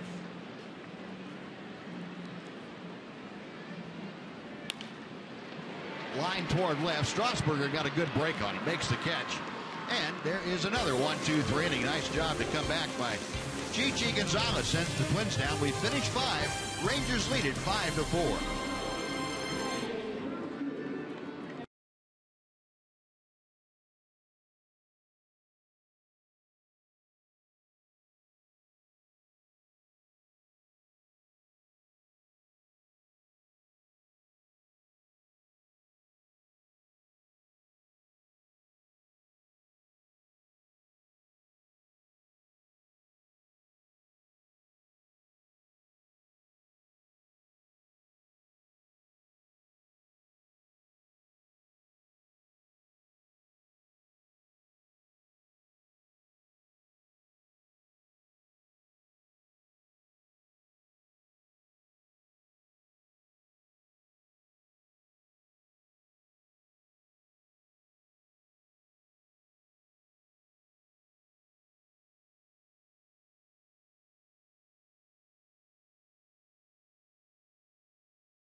Today's jackpot is $900 and dinner for two at Sonic Drive-In. If a Ranger hits a home run during this inning, Linda Ford from Cleburne, Texas will win $900. And if a Ranger hits a grand slam this inning, Linda is going to take home $25,000. You can register at any participating Sonic restaurant. Well, the Rangers taking a 5-4 lead into the sixth inning here this afternoon. Rougned Odor, 0 for 2, will lead things off against Irvin Santana. Santana has given up 6 of the 7 hits that he has allowed in the last 2 innings. And Rougned trying to add on to that, lines one to right, but right at Eddie Rosario. Odor a sharp out, 1 away, and Chris Jimenez will be next. Bob Otter, a Hall of Famer since 2004, in his first year managing the Minnesota Twins. He's taken a very young ball club that looks to have a very bright future, and gotten them into a wild card race, if not the divisional race. Paul said the biggest part of the 2015 season for his Twins is that they learn what it's like to be in contention, play meaningful games in August and September. He said if that happens this year, it will speed the process quite a bit for the future. Chris Jimenez has a ground ball to third, a fly ball to right. Down on the count now, a ball and 2 strikes. Yeah, they're a team over the next couple of years that could start to look a little bit like Kansas City a few years ago, when everybody was talking about their young players. They hadn't blossomed yet. They hadn't been a contender yet. And when you've got that group of young talent with a couple of more on the way, it can gel overnight. Jimenez with a strikeout. Santana with his first punch out of the afternoon. 2 gone.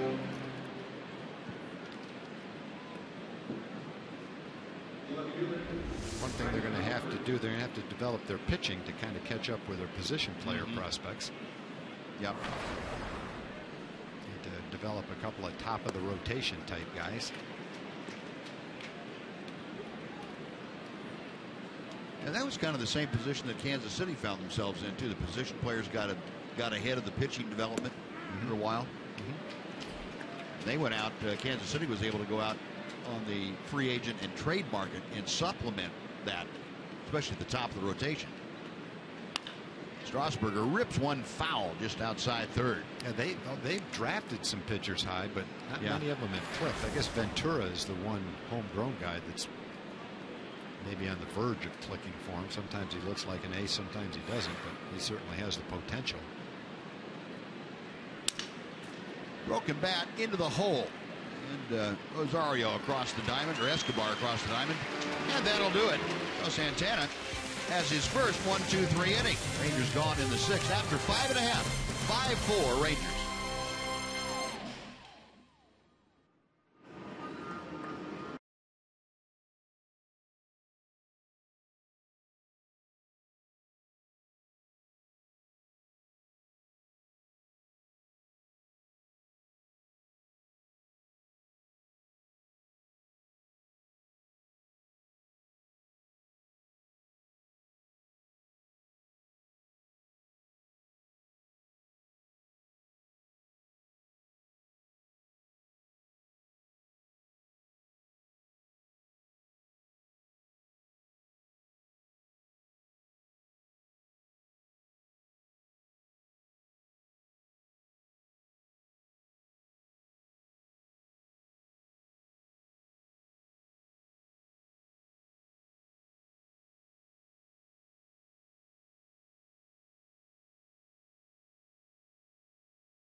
Medical Center, Arlington on Labor Day for the 4th annual Rangers Labor Day race. You can enjoy a scenic 5K course that finishes on the field at Globe Life Park, or you can bring the whole family for a 1K fun run. Sign up today at texasrangers.com/race.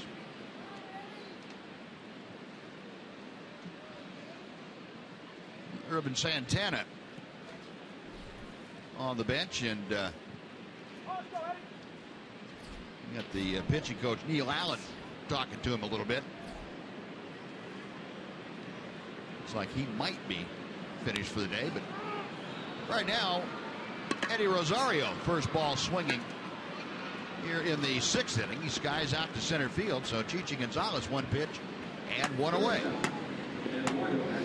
Chichi is obviously settling down nicely. Very impressive what he's been able to do. He struggled in the 2nd inning, gave up those 5 straight hits, gave up 4 runs, loaded the bases with 2 walks, and had to face Sano with 2 outs. And he got him to pop up. It's like it gave him a breath of life after that, and he's come back out since then and pitched extremely well. Hasn't given up a hit, only 1 walk. Rangers were pitching really without a long man today, so it is important for him to pitch as far into the game as he can. And that's what he's doing now. Yep. Eduardo Escobar ahead of the count, 2 balls, no strikes. And your point, Tom, about a good job coming back, that was really critical. And not just because of the bullpen situation, but for Chichi's sake. Absolutely. Being able to say, okay, well, I had the bad inning, but I was able to regroup. And that's going to happen to every pitcher at one time or another, and being able to answer that bell after it happens is what's important. Yep. 3-1 now to Escobar, who is 1 for 2 with a single and a run scored. 3-1 pitch, way inside, all the way to the backstop. 4 walks now issued by Chichi Gonzalez. 1 out pass. Well, we have one here. How about revealing our strongest fan photo selection of the day? This comes to us from Jeremiah. Jeremiah, thank you. Great picture. And for all of you folks that would like to submit your photos to maybe get them on the air, just use hashtag Southwest Data Strong Fan. Your photo might be selected like Jeremiah's was to be aired during one of our upcoming telecasts. That's all brought to you by the good folks at T-Mobile. Chris Herman, the catcher, at the plate, 1 for 2 today. 1 ball, no strikes. Chris Jimenez up out of the crouch, and he's headed to the mound. So this, for Chris Jimenez, I think a couple things. He's going to slow it down for Chichi, and also kind of take his temperature, see where he is, what he's thinking, if his focus is as sharp as it needs to be, if he's any negative thoughts going on. Sometimes catchers have to be psychologists part-time also.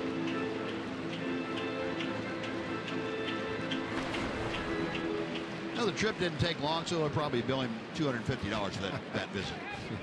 No, he's just an apprentice. He hasn't got his rate up quite that high yet. A 1-0 pitch coming. Instead, it's a toss to first.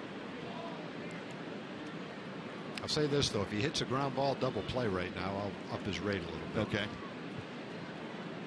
Put him into the semi-professional ranks. Give him a provisional license.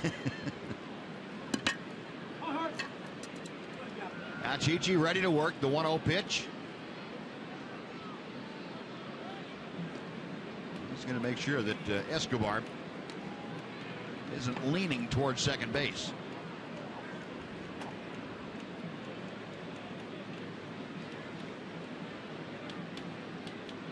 One of the things Gonzalez has worked on too is his ability to hold runners, varying the amount of time he stays in the stretch, giving runners a harder time to read him. Foul ball came back and knocked the mask and glasses right off Chris Jimenez's face.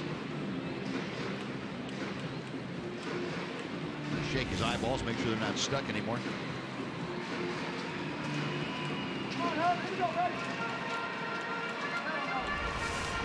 That has been kind of a combat zone back there behind home plate today.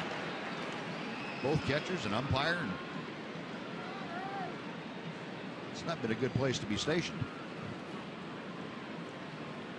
1 ball and 1 strike.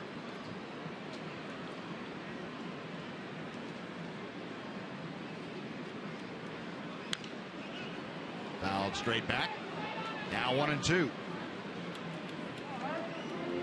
That was Chichi's 89th pitch of the afternoon. That's not a problem for him. He's become accustomed to throwing at or more than 100 pitches. Remember back in May, or in early June, I should say, his complete game shutout of Kansas City threw 116. Popped him up. Coming back, Chris Jimenez off with the mask, but can't get through the screen. Back in the first row.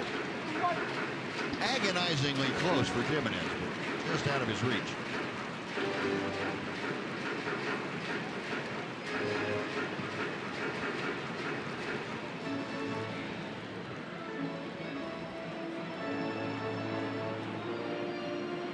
She's a little more interested in what she was having to eat than that ball. Unless we can eat that, that's not really important right now. Nope. Another 1-2 pitch is coming.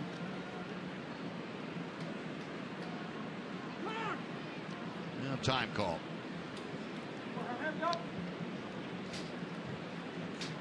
Again, Chichi trying to vary the amount of time he stays set. Give Escobar a little bit different look each time. Escobar trying to read him over at first.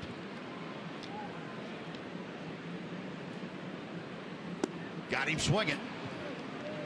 Down and in, and Herman gone on strikes. That is punch out number 4 for Chichi Gonzalez. 2 gone, and Shane Robinson coming up. Oh, that's making a good pitch. It's that hard cutter, down and in, perfect location with it. Too close to take, too hard to hit.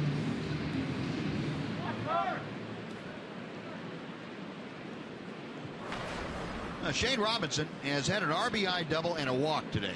1 for 1. And batting average now .255.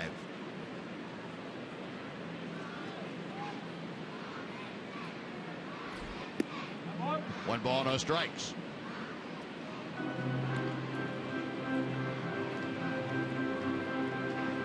For Gonzalez, we mentioned that last time out against New Orleans, member of the Round Rock Express. 7 innings. Took him just 96 pitches to navigate 7 innings. Here he's at 92 and working in the 6th. 2 balls, no strikes.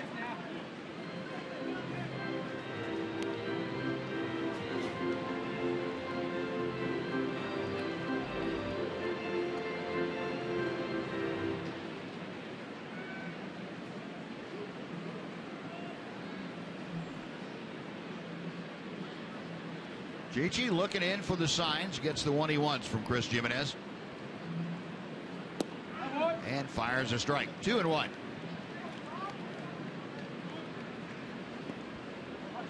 Chichi down at Round Rock this year had a cumulative total of 5-7 record, 4.09 ERA, and 13 starts down there.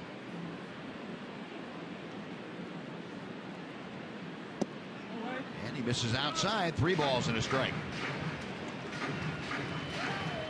Robinson, the number 9 hitter. Go ahead, Tom. I was going to say, could be his last hitter if he doesn't get him. I think that's County that's warmed up out there.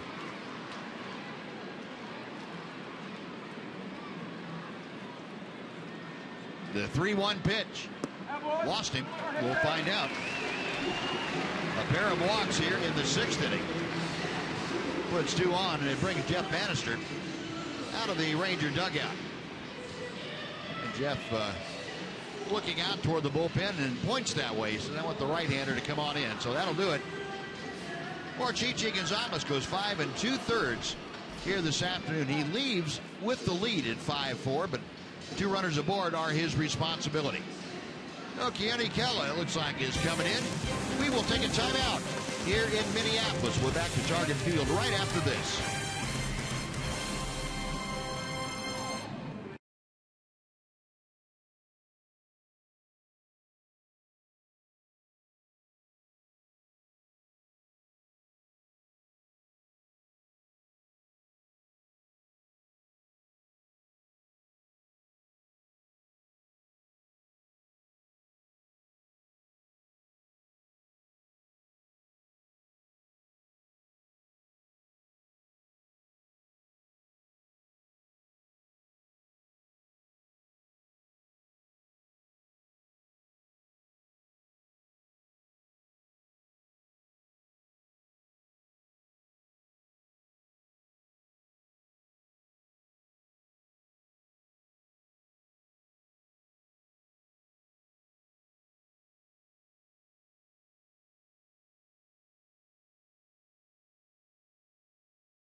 Cardinals to Texas. And in celebration, you can get 2 Lexus Club Terrace or upper box tickets to any game in August, excluding August 15th, for only $35. Log on to TexasRangers.com and use the coupon code HAMILS to get your tickets today. Well, Keone Kela has come into the ball game. The 22-year-old right-hander taking over for Chichi Gonzalez. 2 on with 2 outs. Rangers leading 5-4. Play in the bottom of the 6th inning. Aaron Hicks is the hitter. Keone with the first pitch of the afternoon. Blowing outside for ball 1. Saw Keone here night before last on Tuesday. Worked an inning and had a strikeout. Got his 10th hold of the season. This is his 51st appearance of the year. Aaron Hicks 0 for 3 today with a couple of ground outs and a foul pop out. Escobar at second, Shane Robinson at first.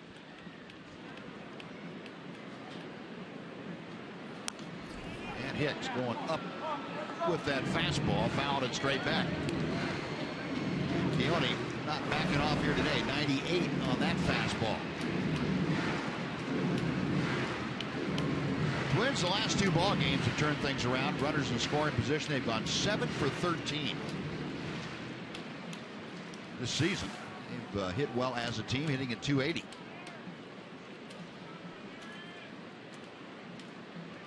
One ball, one strike.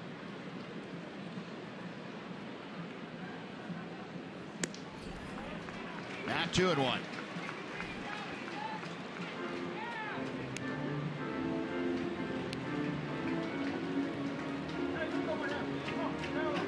Keone here on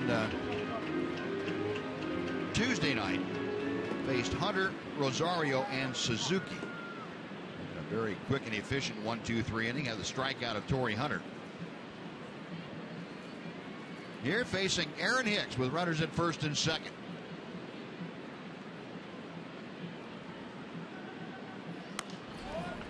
Three balls and a strike.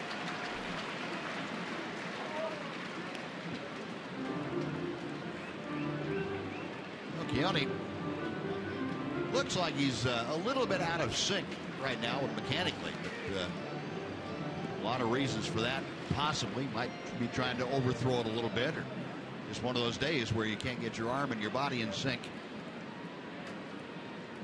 Need to come up with a solution though very quickly. That's what a relief pitcher has to do. And Hicks helped him out, swinging at a pitch that might have been ball 4. 3-2. So now the runners, Escobar at second, Robinson at first, will get a running start with a full count and 2 out. If Hicks is able to extend this 6th inning, Brian Dozier, the second baseman, is in the on-deck circle.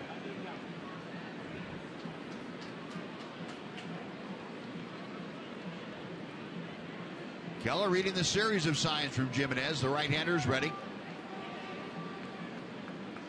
Runners on the move. Payoff pitch is chopped foul outside first. We'll come back and try it again.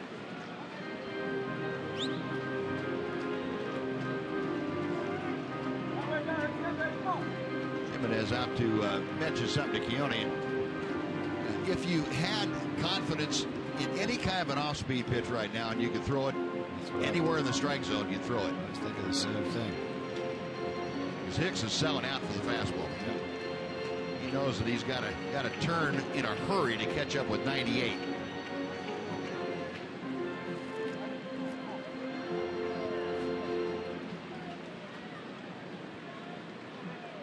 Well, Chris back there, and Keone with the sign ready to go. Runners on the move again. Up the middle, into center field, a base hit. Around third comes Escobar. He will score. Coming around third now, the throw to the plate.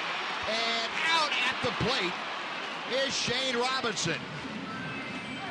So alert defense by the Rangers, able to get the second runner, but the ball game is tied. And now now the Rangers are going to have to stay on the field. Paul Molitor said, hey, I want to have our replay folks take a look at that video. But as it stands right now, Escobar tied the game by scoring from second base. And here's what the review might see. Well, it can't be two plays like that in one game, can there?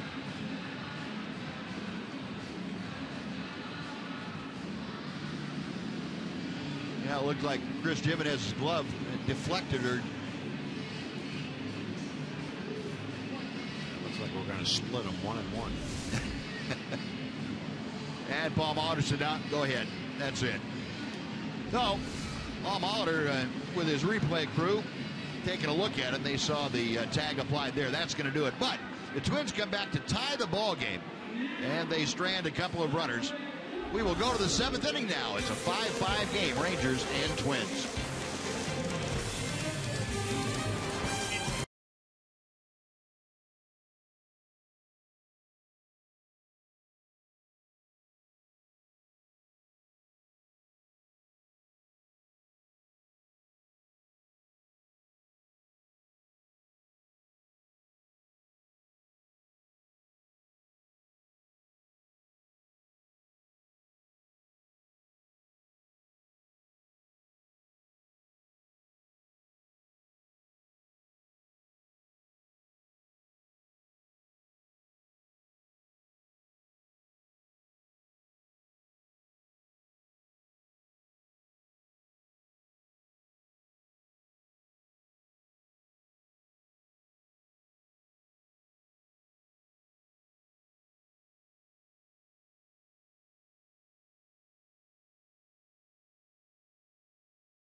Trevor Plouffe got the action started for the Twins. His home run is 16th of the year.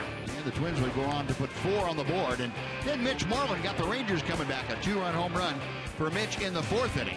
And the very next inning, with a couple of runners aboard, Mitch bangs one off the wall, a 2-run double that put the Rangers on top 5-4. And the Twins have come back to tie it with 1 in the bottom of the 6th inning. So the Rangers come to bat here in the 7th, facing Ervin Santana, who is still in the ball game now. A tie game at 5-5. And Delino DeShields, who is 0 for 2, takes high and outside. And the count goes to 2 balls and no strikes. DeShields, a couple of tappers back to the mound and a sacrifice bunt.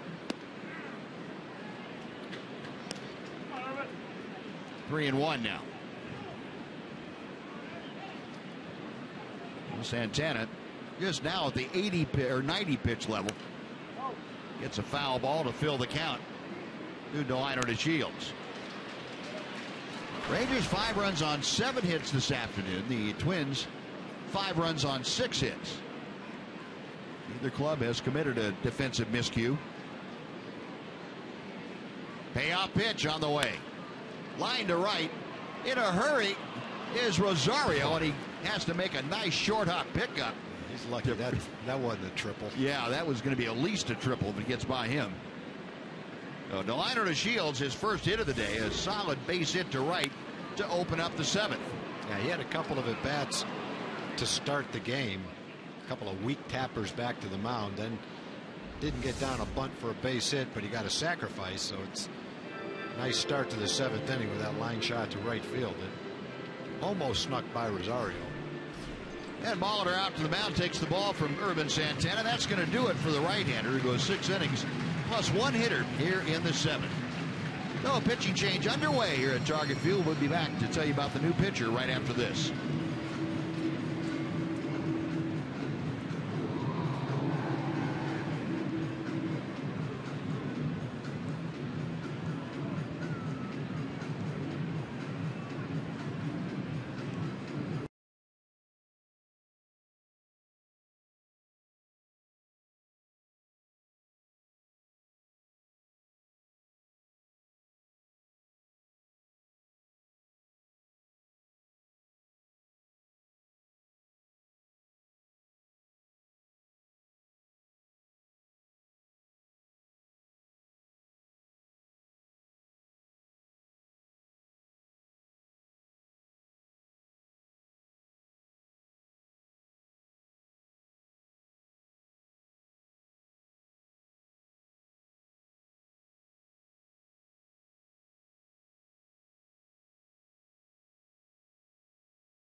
replaced Irvin Santana for the ball game.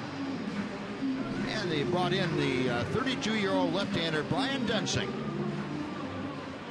Dunsing, a mainstay of the Twins bullpen the last several years. Originally a starter, moved into the bullpen, and now has this year appeared in 40 ball games. This is 41st, a 3-0 mark. ERA rather inflated, but a .252 opponent's batting average. Not too bad for Dunsing. Yeah, the key for the Rangers right now is he's going to face 2 left-hand hitters, and left-hand hitters have hit .341 against him this year. It's been much better to right-hand hitters than left-hand hitters. Jew grounds a base hit to right field. DeShields not stopping at second. He's going to third. Here comes the throw. He is out at third. Now, we saw Rosario throw out Jew at the plate last night. And he has apparently gunned down Delino DeShields here this afternoon. Yeah, that's just a case of a guy that can fly just thinking he can outrun the ball. And Rosario charges the ball very well, gets off a strong throw, and he makes the play at third base. You don't want to go to third base unless with nobody out, unless you know you can make it. And more often than not, speed will win out, but he just didn't have enough of a head start to outrun that gun from right field on that one. Now Prince Fielder takes a little bit low for ball 1. Rosario has cut down 2 on the base paths by himself the last 2 games. Pretty impressive arm for that young man. Yeah, the one last night didn't make much difference in that game, but this one hurts. Fielder 1 for 2, a single and a walk. He's also flied out. Ahead of the count here, 2 balls, no strikes.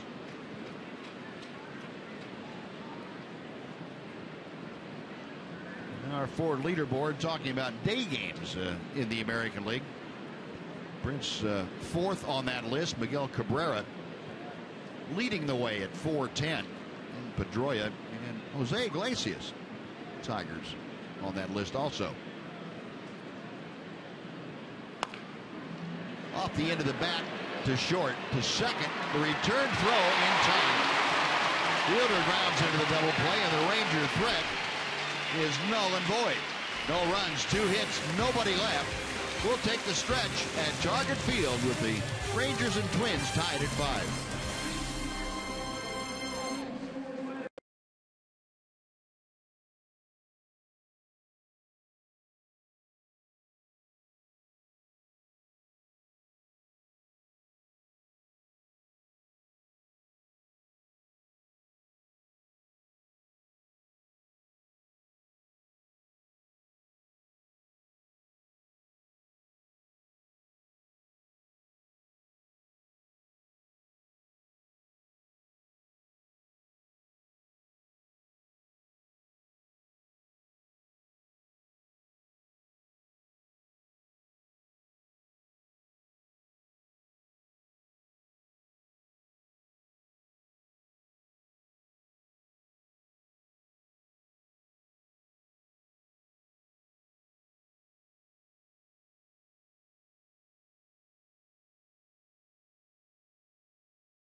Upcoming schedule, finishing up this series here in Minnesota today, and then it's back home. 3 with Tampa Bay over the weekend. Then Seattle comes in Monday, Tuesday, and Wednesday before the Rangers head to Detroit for a quick 4-game road trip. Then it's back home to finish out the month against Toronto and Baltimore.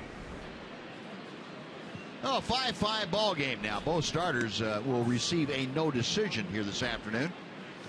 It'll be turned over in the hands of the bullpen as Brian Dozier starts things off against Keone Kela. Kela came on, gave up an RBI single to Aaron Hicks, but the potential go-ahead run shot down at the plate. Shane Robinson was caught trying to score from first on that single. And to his credit, he almost pulled it off. Ball came back in from Delino to Shields to the shortstop Elvis Andrus, who very alertly fired it to home. Yeah, if Elvis took any time at all, it would have been a different result. Fortunately, he didn't. He turned and fired it.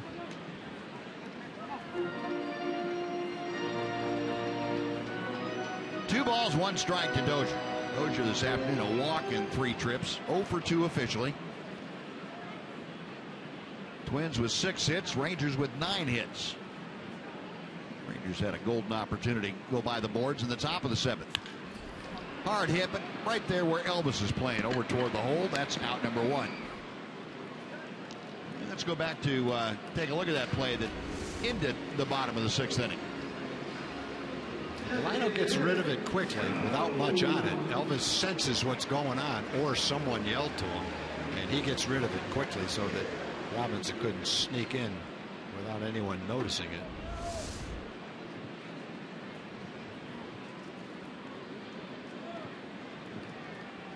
And Elvis handles the first ground ball of this inning off the bat of Dozier flawlessly. 1 gone. Joe Mauer, a walk and 3 trips, steps in. And that pitch just a little bit high for ball 1. Mauer at 267 average as he faces Keone Kela.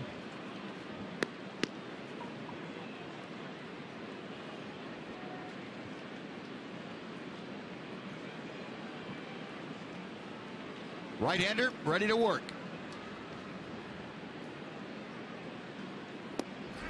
And that is in at the knees. 1-1.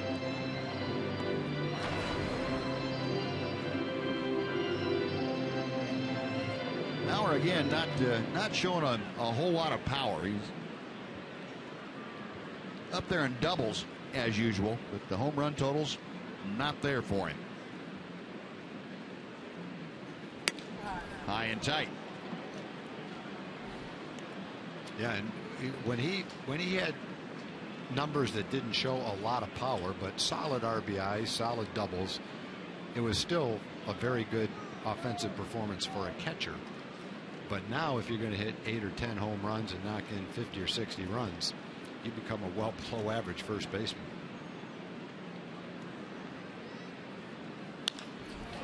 Lines one to left field. Strasburger has to hold up and play it on a bounce. Mauer with his first hit of the afternoon. He's extended his hitting streak to 6 straight. So he is aboard with 1 out. And let's send it back to Dana Larson, who has a Mazda game break for us.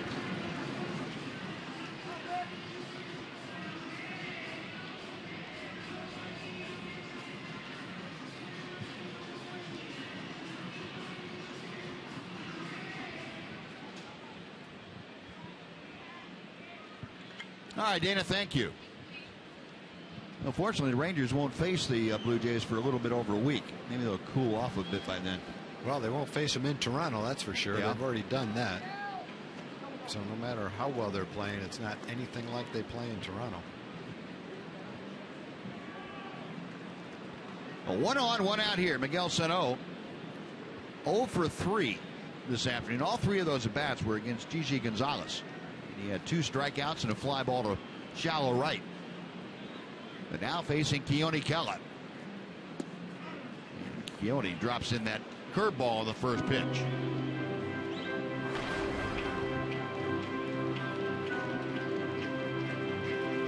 Sano 5 out of 9 in this series.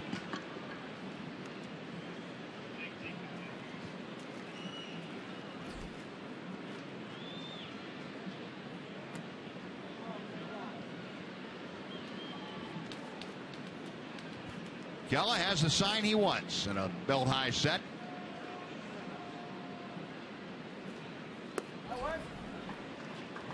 1 ball and 1 strike.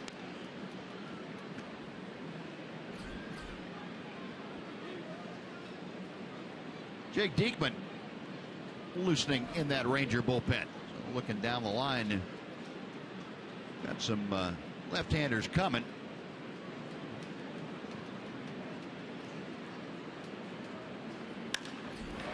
High in the air to dead center field. Going back, the liner to Shields on the track makes the catch. Bauer tagging. He's trying to go to second. He's in with a slide. On the long fly off the bat of Sano, Bauer able to advance into scoring position. He'll be there for Trevor Plouffe.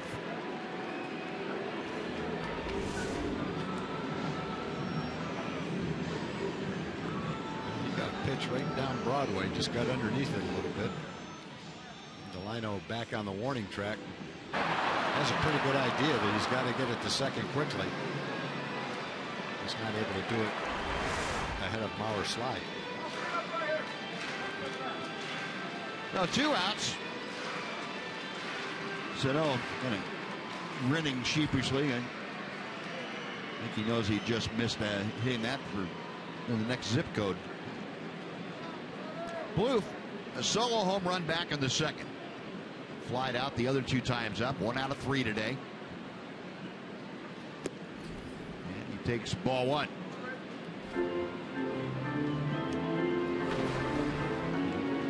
Plouffe, one of the few Twins who's had at-bats prior to this series against Keone Kela. Just 1 at-bat for Plouffe prior. No hits. He's got the go-ahead run out at second base in the person of Joe Mauer. That's how to play to the first base side.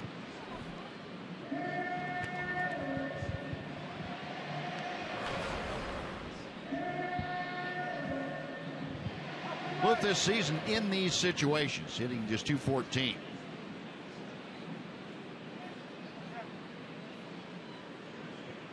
Joe Mauer had the 1-out single, advanced on that long flyout by Miguel Sano.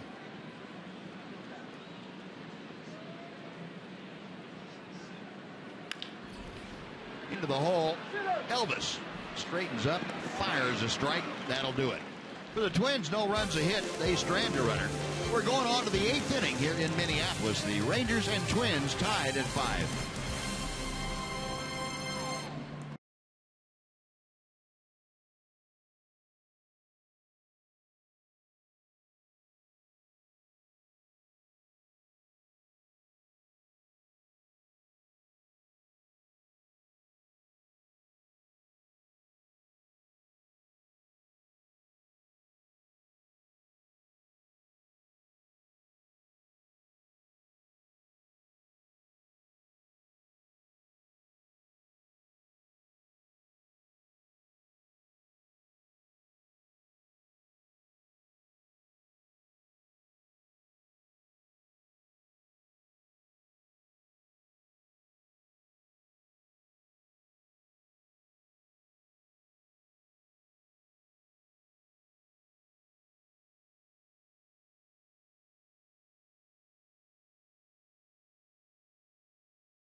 Bat, the #1 app for live baseball.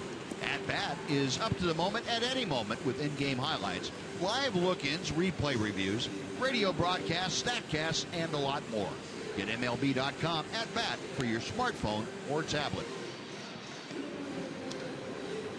Well, Casey Fiend has entered the ball game now to take over here in the 8th inning. Saw Fiend here on Tuesday night for 2/3 of an inning. that Minnesota victory. So he will be asked to face Beltre, Moreland, and Andrews. 5-5 ball game.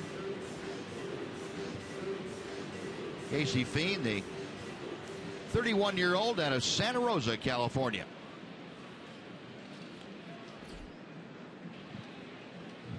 Adrian Beltre leading off for the Rangers is 2 for 3 this afternoon. A pair of runs, or a pair of singles and runs in each of them. 2 for 3. That batting average now back up over 260, 261 for Adrian.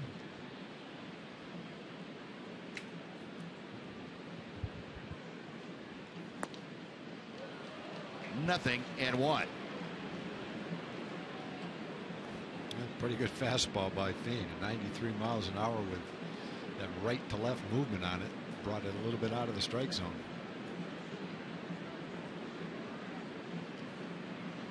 Fiend throws that cut fastball. That's what you're looking at. Yeah. About a third of the time. He'll also just throw a regular four seam or tailing fastball at times. Mix in an occasional curveball. Cutter. 1-2.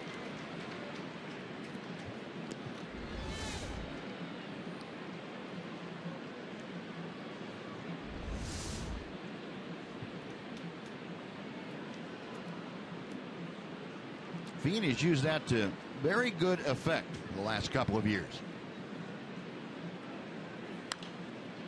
Fouled straight back by Beltre.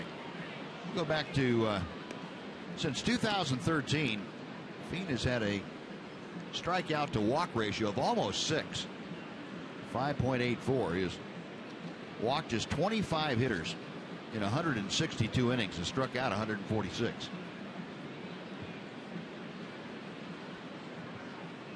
I think that term pounding the zone would apply.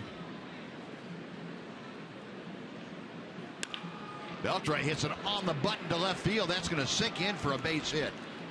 Adrian with a leadoff single, his third hit of the afternoon. That fastball was straight as a string. Earlier in the count, most of the pitches were cutting. That one didn't cut very much. Caught the middle of the plate, and that's what a good hitter does. When he gets a good pitch to hit, he takes advantage of it. Fiend was in control of that at bat when he was making his pitch. One got away from him, and Adrian drilled it. Now Fiend is going to have to face the guy who's provided most of the offense this afternoon. Mitch Moreland is 3 for 3. A single, double, home run, and 4 RBI. Mitch can find a way to get a triple. We'd have another cycle. Already had. All I can say is if Benji Molina can do it, Buzz, then I think Mitch can do it. Yeah. Let's see where he'd have to hit it. Probably out to the bullpen, then it'd have to take a carom. Yeah. Maybe have Hicks slam into the wall and fall down. Go racing after it, overrun it, go into the wall. The ball caroms away from him.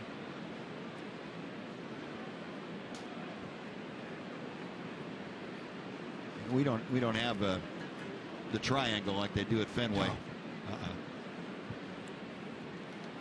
1 ball, 1 strike. 2-1.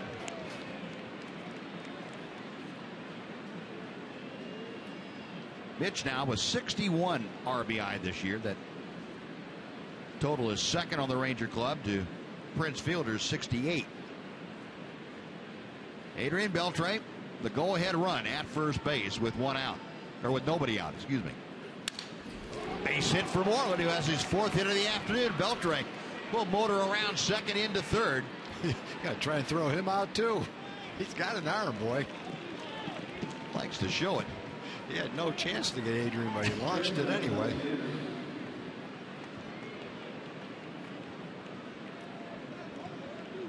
So Moreland 4 hits today, and we'll take you back our AT&T U-Verse Rewind. And first of all, Mitch's home run, a sky-high moonshot that got to the second deck out here, his 17th home run of the year. And then the double off the wall in right that gave the Rangers the lead at 5-4. And Mitch has added another single. The Rangers have runners at the corners, nobody out, and Elvis Andrus coming up. Yeah, between Adrian and Mitch, they've only made one out. They're 7 for 8. Elvis doesn't have a hit yet. This would be a good shot to get one. Infield's going to play in right here. Great opportunity for an RBI and a base hit. And Elvis turning it loose on that first pitch. That's okay. Good swing. Elvis, a couple of flyouts and a ground ball to second. Got Beltre at third, Moreland at first. Rangers now with the 11 hits this afternoon. They've done a lot of good work offensively since the All-Star break.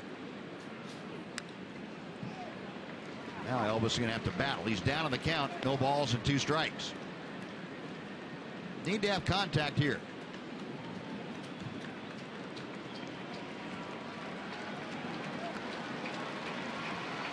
Casey Fiend has given up back-to-back singles. Elvis trying to make it cost him.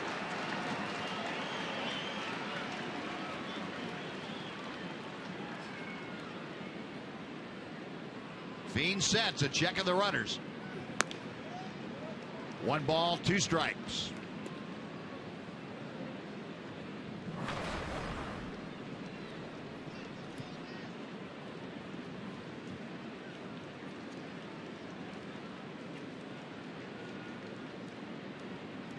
Elvis 1 out of 7 against Casey Fiend over the years. Check swing. No. He did not go. You're begging. And the count is even at 2-2.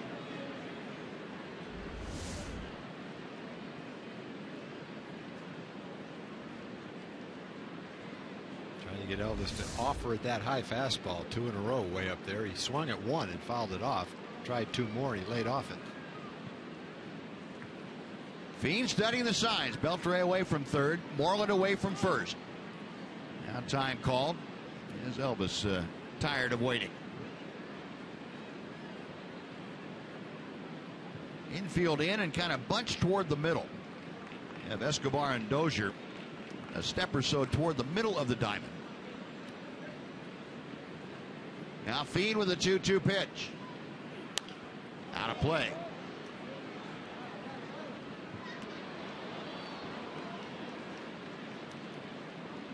The Rangers trying to do some late inning damage here. The 5-5 game. Beltre began things by singling to left in the 8th inning. Mitch Moreland moved him around to third with a base hit down the right field line. Now Elvis trying to bring one, if not both of them, home. A 2 ball, 2 strike count.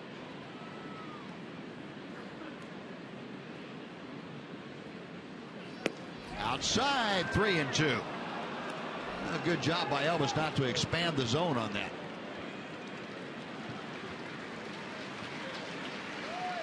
Well, Elvis has run the string all the way out. He's hitting 6th. Rougned Odor, Rangers' second baseman, is in the on-deck circle.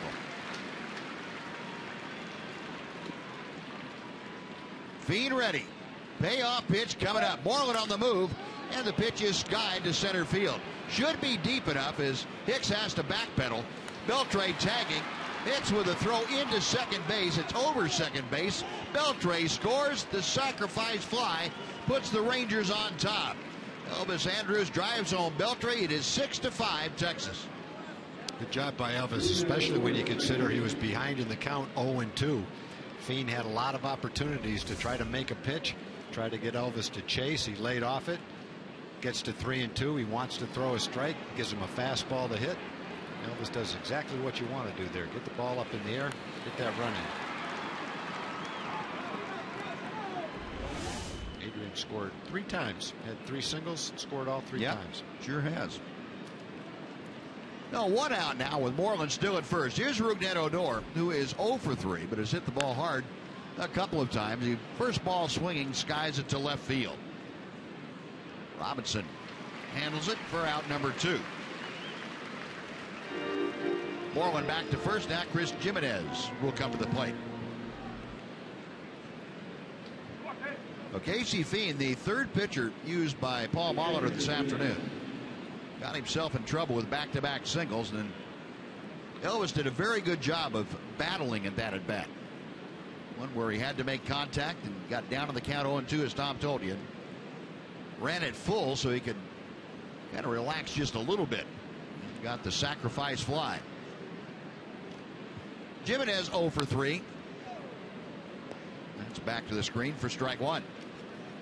Chris, a strikeout, a flyout, and a groundout. Rangers 6 runs on 11 hits today. Twins 5 runs on 7 hits.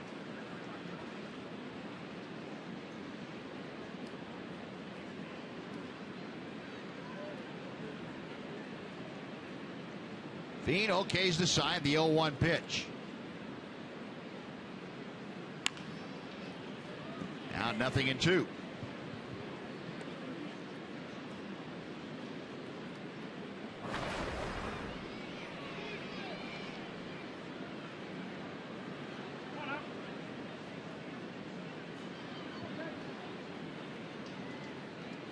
Jimenez with the average at 273 currently. Like to add to that, like to add to the RBI total and possibly the home run total right here.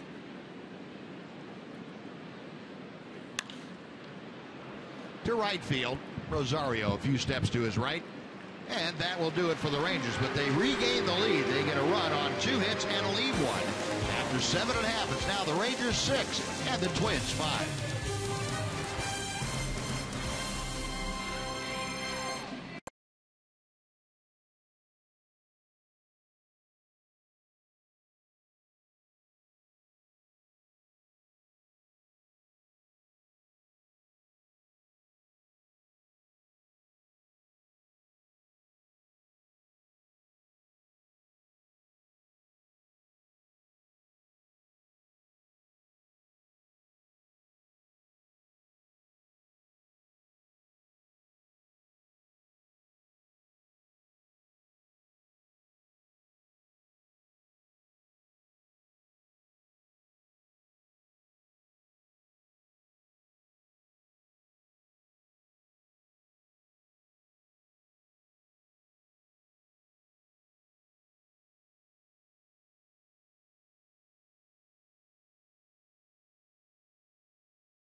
Head to the bottom of the 8th here in Minnesota. This is the finale of a 3-game set, and then the team heads home. We begin a 3-game series against the Tampa Bay Rays beginning tomorrow.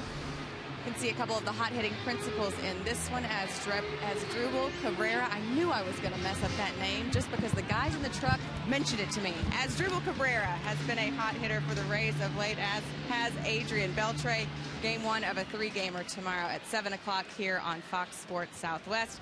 Thanks to AT&T Uverse, and no thanks to Clay Armstrong in the truck, who got in my head, and I knew I wouldn't be able to say Asdrubal Cabrera, guys.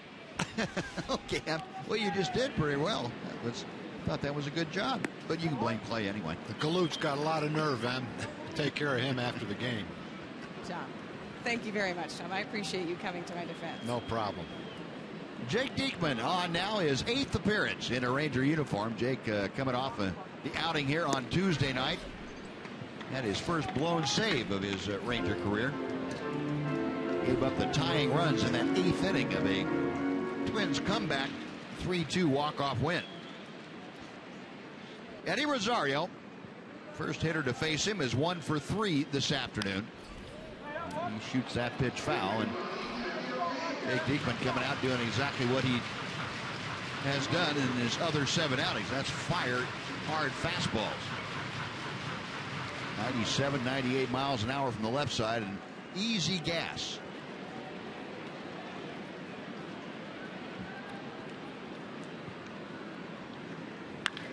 Up the middle, it hits Diekman. He's got it. He's going to flip to Moreland for the out, and that got Jake right in the middle of the back and solidly. That was a rope, too. Some kind of at bat for Rosario. Facing a lefty throwing 96 miles an hour. He hit him back about 100 miles an hour. I hope he's all right. Kevin Harmon out there to ask him if he's okay, and at least Jake can breathe, so we know that it didn't knock all the wind out of him. Wow. Man. Take a couple of pitches, make sure he's okay. There's a fastball right down the middle of the plate. He had a good swing at it, too. Wouldn't want to be the next hitter.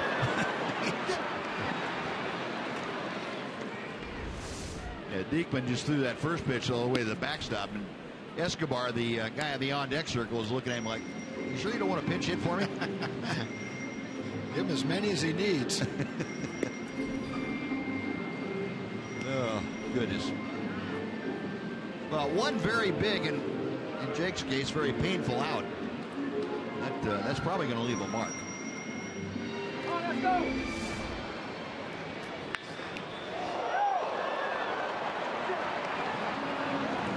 That ball doesn't take very long to cover the 58 feet or however far it is when you get through throwing it.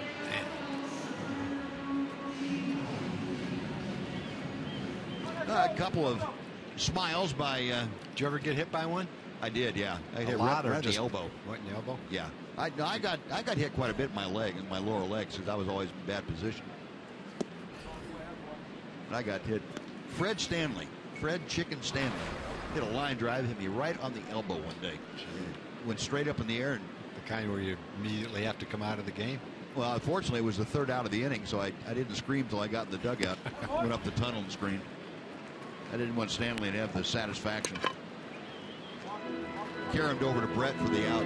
That's good.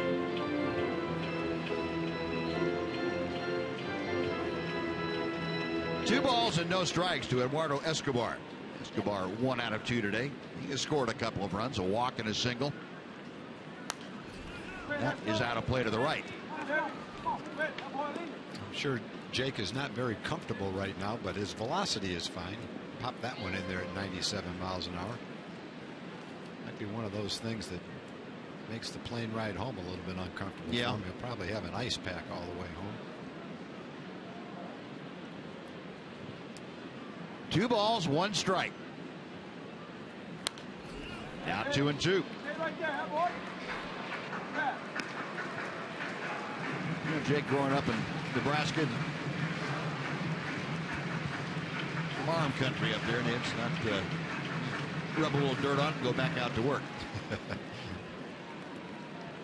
Yeah, I would imagine tomorrow he's going to be a little bit stiff. 2-2 as Escobar waits. Elvis charging on the run. Nice play by the Ranger shortstop.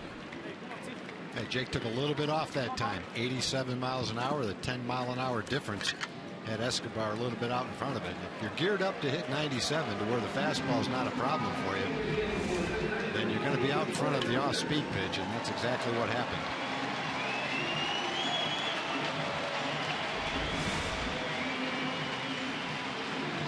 Well, Jake Diekman now will face a pinch hitter. It'll be Torrey Hunter. Hunter coming off the Twins bench to hit for Chris Herman, the catcher. Hunter at 243. Torrey 18 home runs. And Diekman's first pitch is very high for ball 1.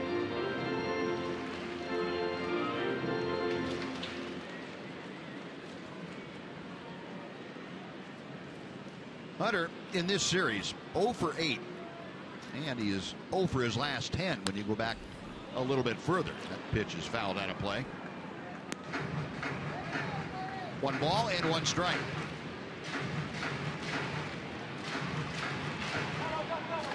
Rangers leading 6-5 with 2 outs here in the bottom of the 8th inning.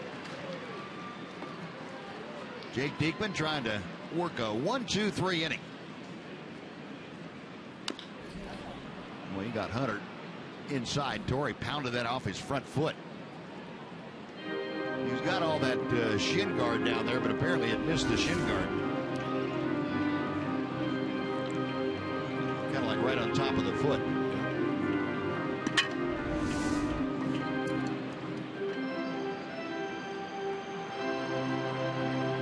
Chris Jimenez is going to give Hunter a little more time to walk around as he go out and talk to Jake Diekman.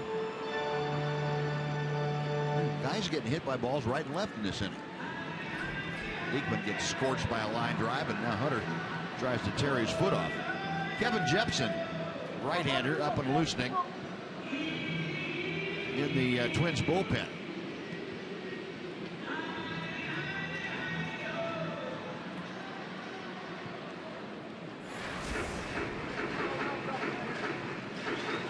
Hunter ready to get back in the batter's box. 1 ball, 2 strikes the count. Diekman sets. Elvis gliding to his left, up and throwing, and that'll do it. So Jake Diekman a 1-2-3 inning. A little bit of pain in the back, but he's okay now as he's walking off. And the Rangers will go to the 9th inning, leading 6-5.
After a 1-2-3 inning and onto the bench, and naturally he had to explain to everybody exactly what happened. Get that line drive off his back. Pitchers come up to and ask him exactly how did you hold that pitch. I want to make sure I never hold it like that. Yeah, and if I do, I don't want to throw it in the same spot, that's for sure. I'll make it a little more outside or a little more inside. Kevin Jepsen has come out of the Twins bullpen. Yeah, you get a lot of sympathy down the bench.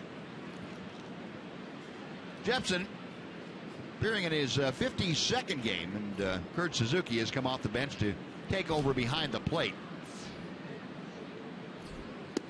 Ryan Strasburger takes the first pitch for strike 1. Jepsen, the veteran reliever, the one man that was added by the Twins at the trading deadline.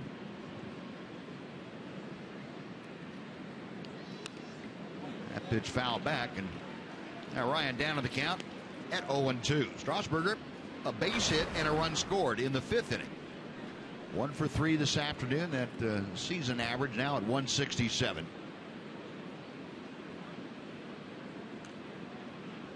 Facing the 31-year-old right-hander from Anaheim, California, Kevin Jepsen. Sano across the diamond and just in time to get Strasburger.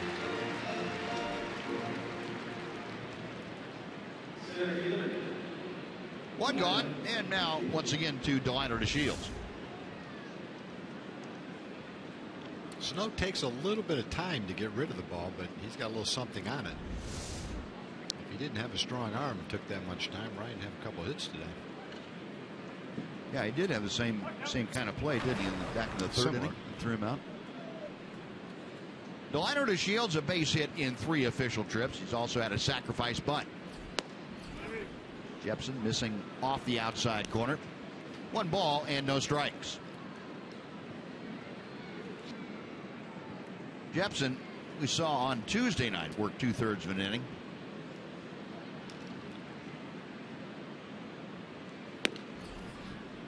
Two and 0.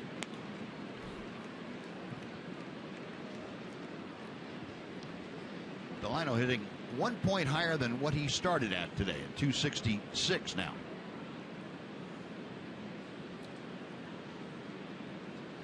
Jepsen's 2-0 pitch. 3-0. Delino trying to get aboard with 1 out here in the 9th inning. Rangers would love to get him on base and have the chance to add an insurance run. Shin-Soo Choo in the on-deck circle.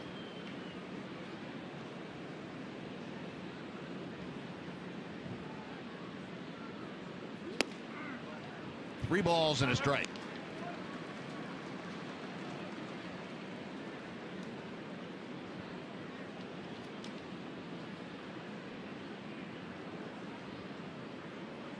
Jepsen back to him.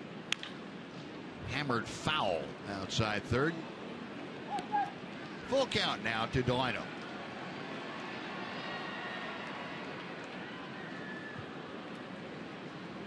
Jepsen pretty much fastball, curveball. He'll mix in an occasional changeup, but his fastball is the primary weapon that he utilizes.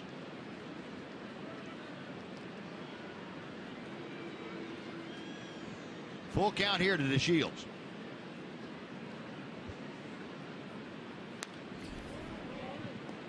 We'll try the 3-2 pitch again.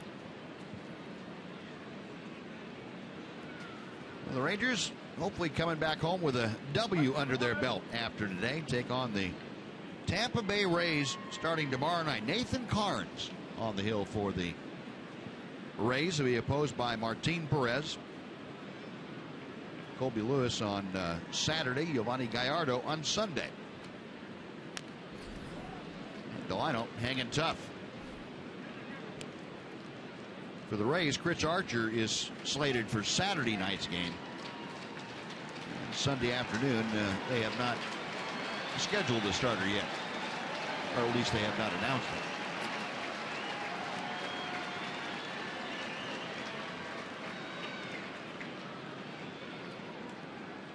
Jepsen ready for another 3-2 pitch.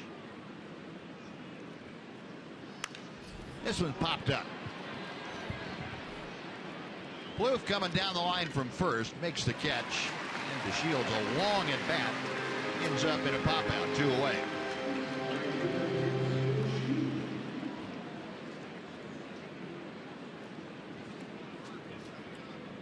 Now Shin-Soo Choo coming to the plate, but he will not face Kevin Jepsen. Paul Molitor out to the mound, so the right-hander who was asked to face Strasburger and DeShields and gotten both of them, so he will leave after 2/3 of an inning.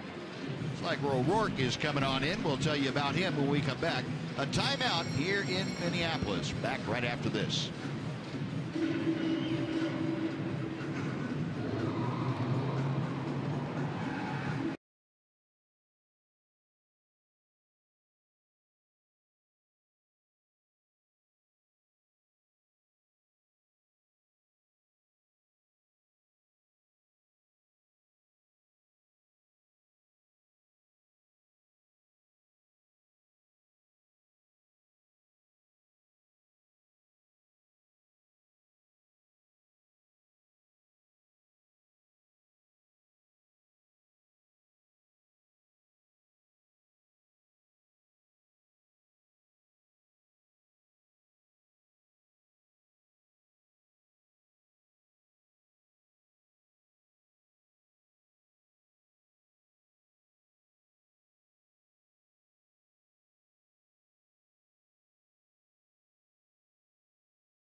inning, and Ryan O'Rourke, the 27-year-old left-hander, has been summoned from the Twins bullpen to face Shin-Soo Choo. We saw O'Rourke here on Tuesday night. This is his 17th ball game of the year.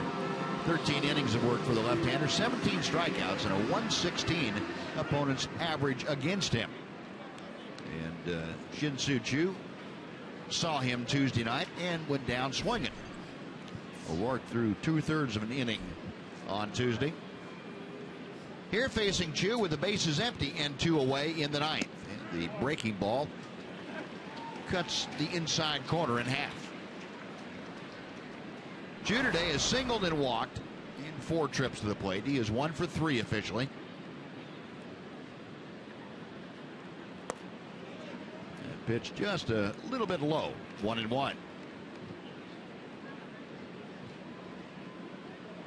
O'Rourke, a 13th round draft pick by the Twins back in 2010. Played his college ball at Merrimack College. 1-2 now to Choo. Looks like left-handers might have a little bit of a problem picking the ball up against O'Rourke.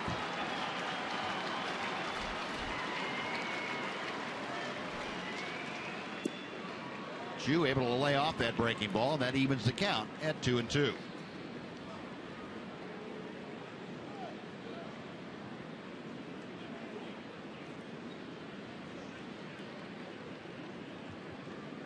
O'Rourke ready to work. Got him swinging. Well, twice in the series now, Choo has faced O'Rourke, and either one of them ended very well for Shin-Soo. 3 up, 3 down. We're going to the bottom of the 9th inning. It's tally time at Target Field.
Is brought to you by Southwest Airlines. Book your low fare now at southwest.com. By AT&T UVerse TV. UVerse has more live TV channels on the go than cable. And by your Texas Ford dealers. Visit your local Texas Ford dealer to kick off the summer right. Ford is the best in Texas. Sean Tollison has come into the ball game. Tollison 20 of 21 in save opportunities. This for Sean is 50th appearance of the year. And he will face Shane Robinson, the number 9 man on the order, to start things off. Rangers leading 6-5. Robinson has been aboard all 3 times today as Tollison hits the outside corner with strike 1. Robinson an RBI double back in the 2nd inning. Since then, he has walked twice. He was cut down at the plate in the 6th inning, trying to score from first on a single. 1-1. Sean hasn't worked since the 2nd game in Seattle over the weekend. Worked 2 innings was the Ranger 11-3 win when they scored 8 runs in the 11th inning. 2-1 is the count to Shane Robinson.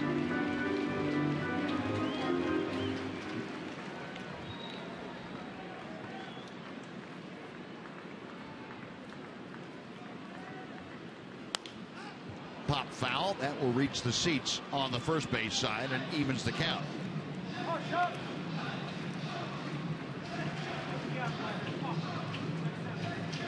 Well, Sean Tolleson, the 26-year-old out of Allen, Texas, by way of Baylor University. Well, he has really been a godsend for the Ranger bullpen. Has settled that down, taken over the closer role. Another foul ball down the right side.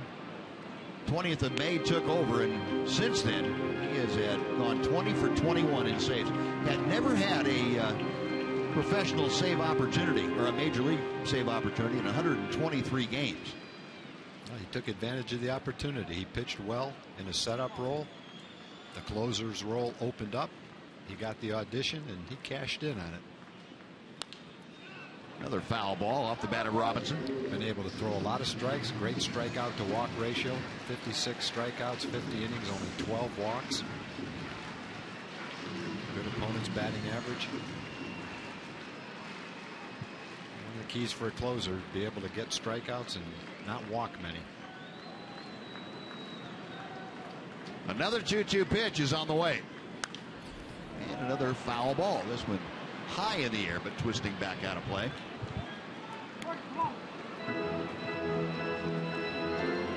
Well, Robinson and Tolleson going at it pretty good here.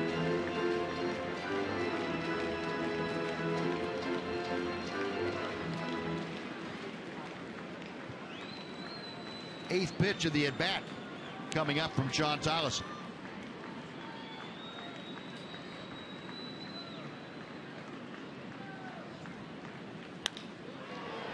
To center field, the liner to Shields has this one measured. That is out number 1, and Tolleson wins an 8-pitch at bat against Shane Robinson. Yeah, Robinson has had good at bats against the Rangers this year. In this game, he had a double and an RBI, a couple of walks. One of the walks led to a run in the 6th inning. Tough at bat right there against a good closer. Getting a spot start today and holding his own very nicely as the 9th place hitter. Back to the top of the order, and Aaron Hicks, who is 1 for 4, steps to the plate. Hicks had an RBI single in the 6th inning. Drove home his 24th run of the year. Average at 291. The first pitch is fouled straight back and out of play.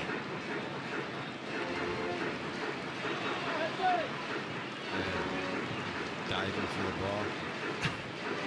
2 kids trying to get it.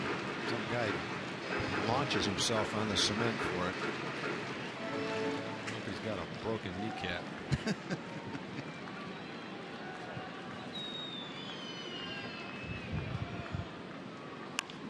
And Hicks, that'll work, shoots one to left center field. Plenty of time. And Strasburger gets there, and going into the slide to stay out of the way is Delino to Shields. Yeah, that's a little bit disconcerting when you're waiting for the ball and you see a guy come sprinting right next to you and slide underneath you while you're getting ready to catch it. Whoops. Brian didn't flinch. I give him credit for that. Delino was in a great position in case it bounced off his glove and fell toward the ground.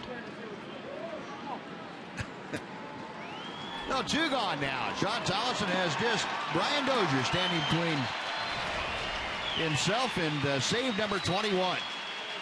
Yet the Rangers snapping the 3-game losing streak that they're in. And Dozier takes outside for ball 1. Dozier 0 for 3. He was on base as he walked in the 2nd inning. Other than that, 3 groundouts.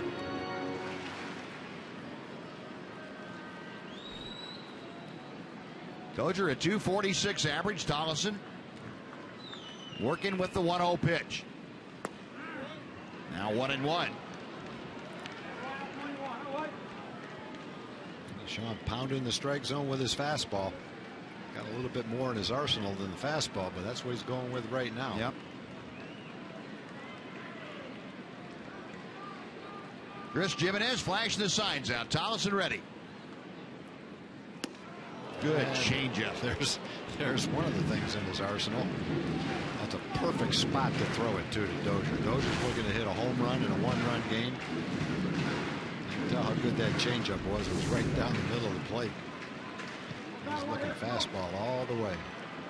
1 ball and 2 strikes. Sean Tollison comes set. Dozier waiting. The pitch to the plate. Sky to center field. And this should do it.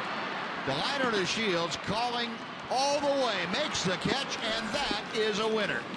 Sean Tollison gets 3 flyouts in a 1-2-3 ninth inning. The Ranger 3-game losing streak is a thing of the past as Sean Tollison gets saved.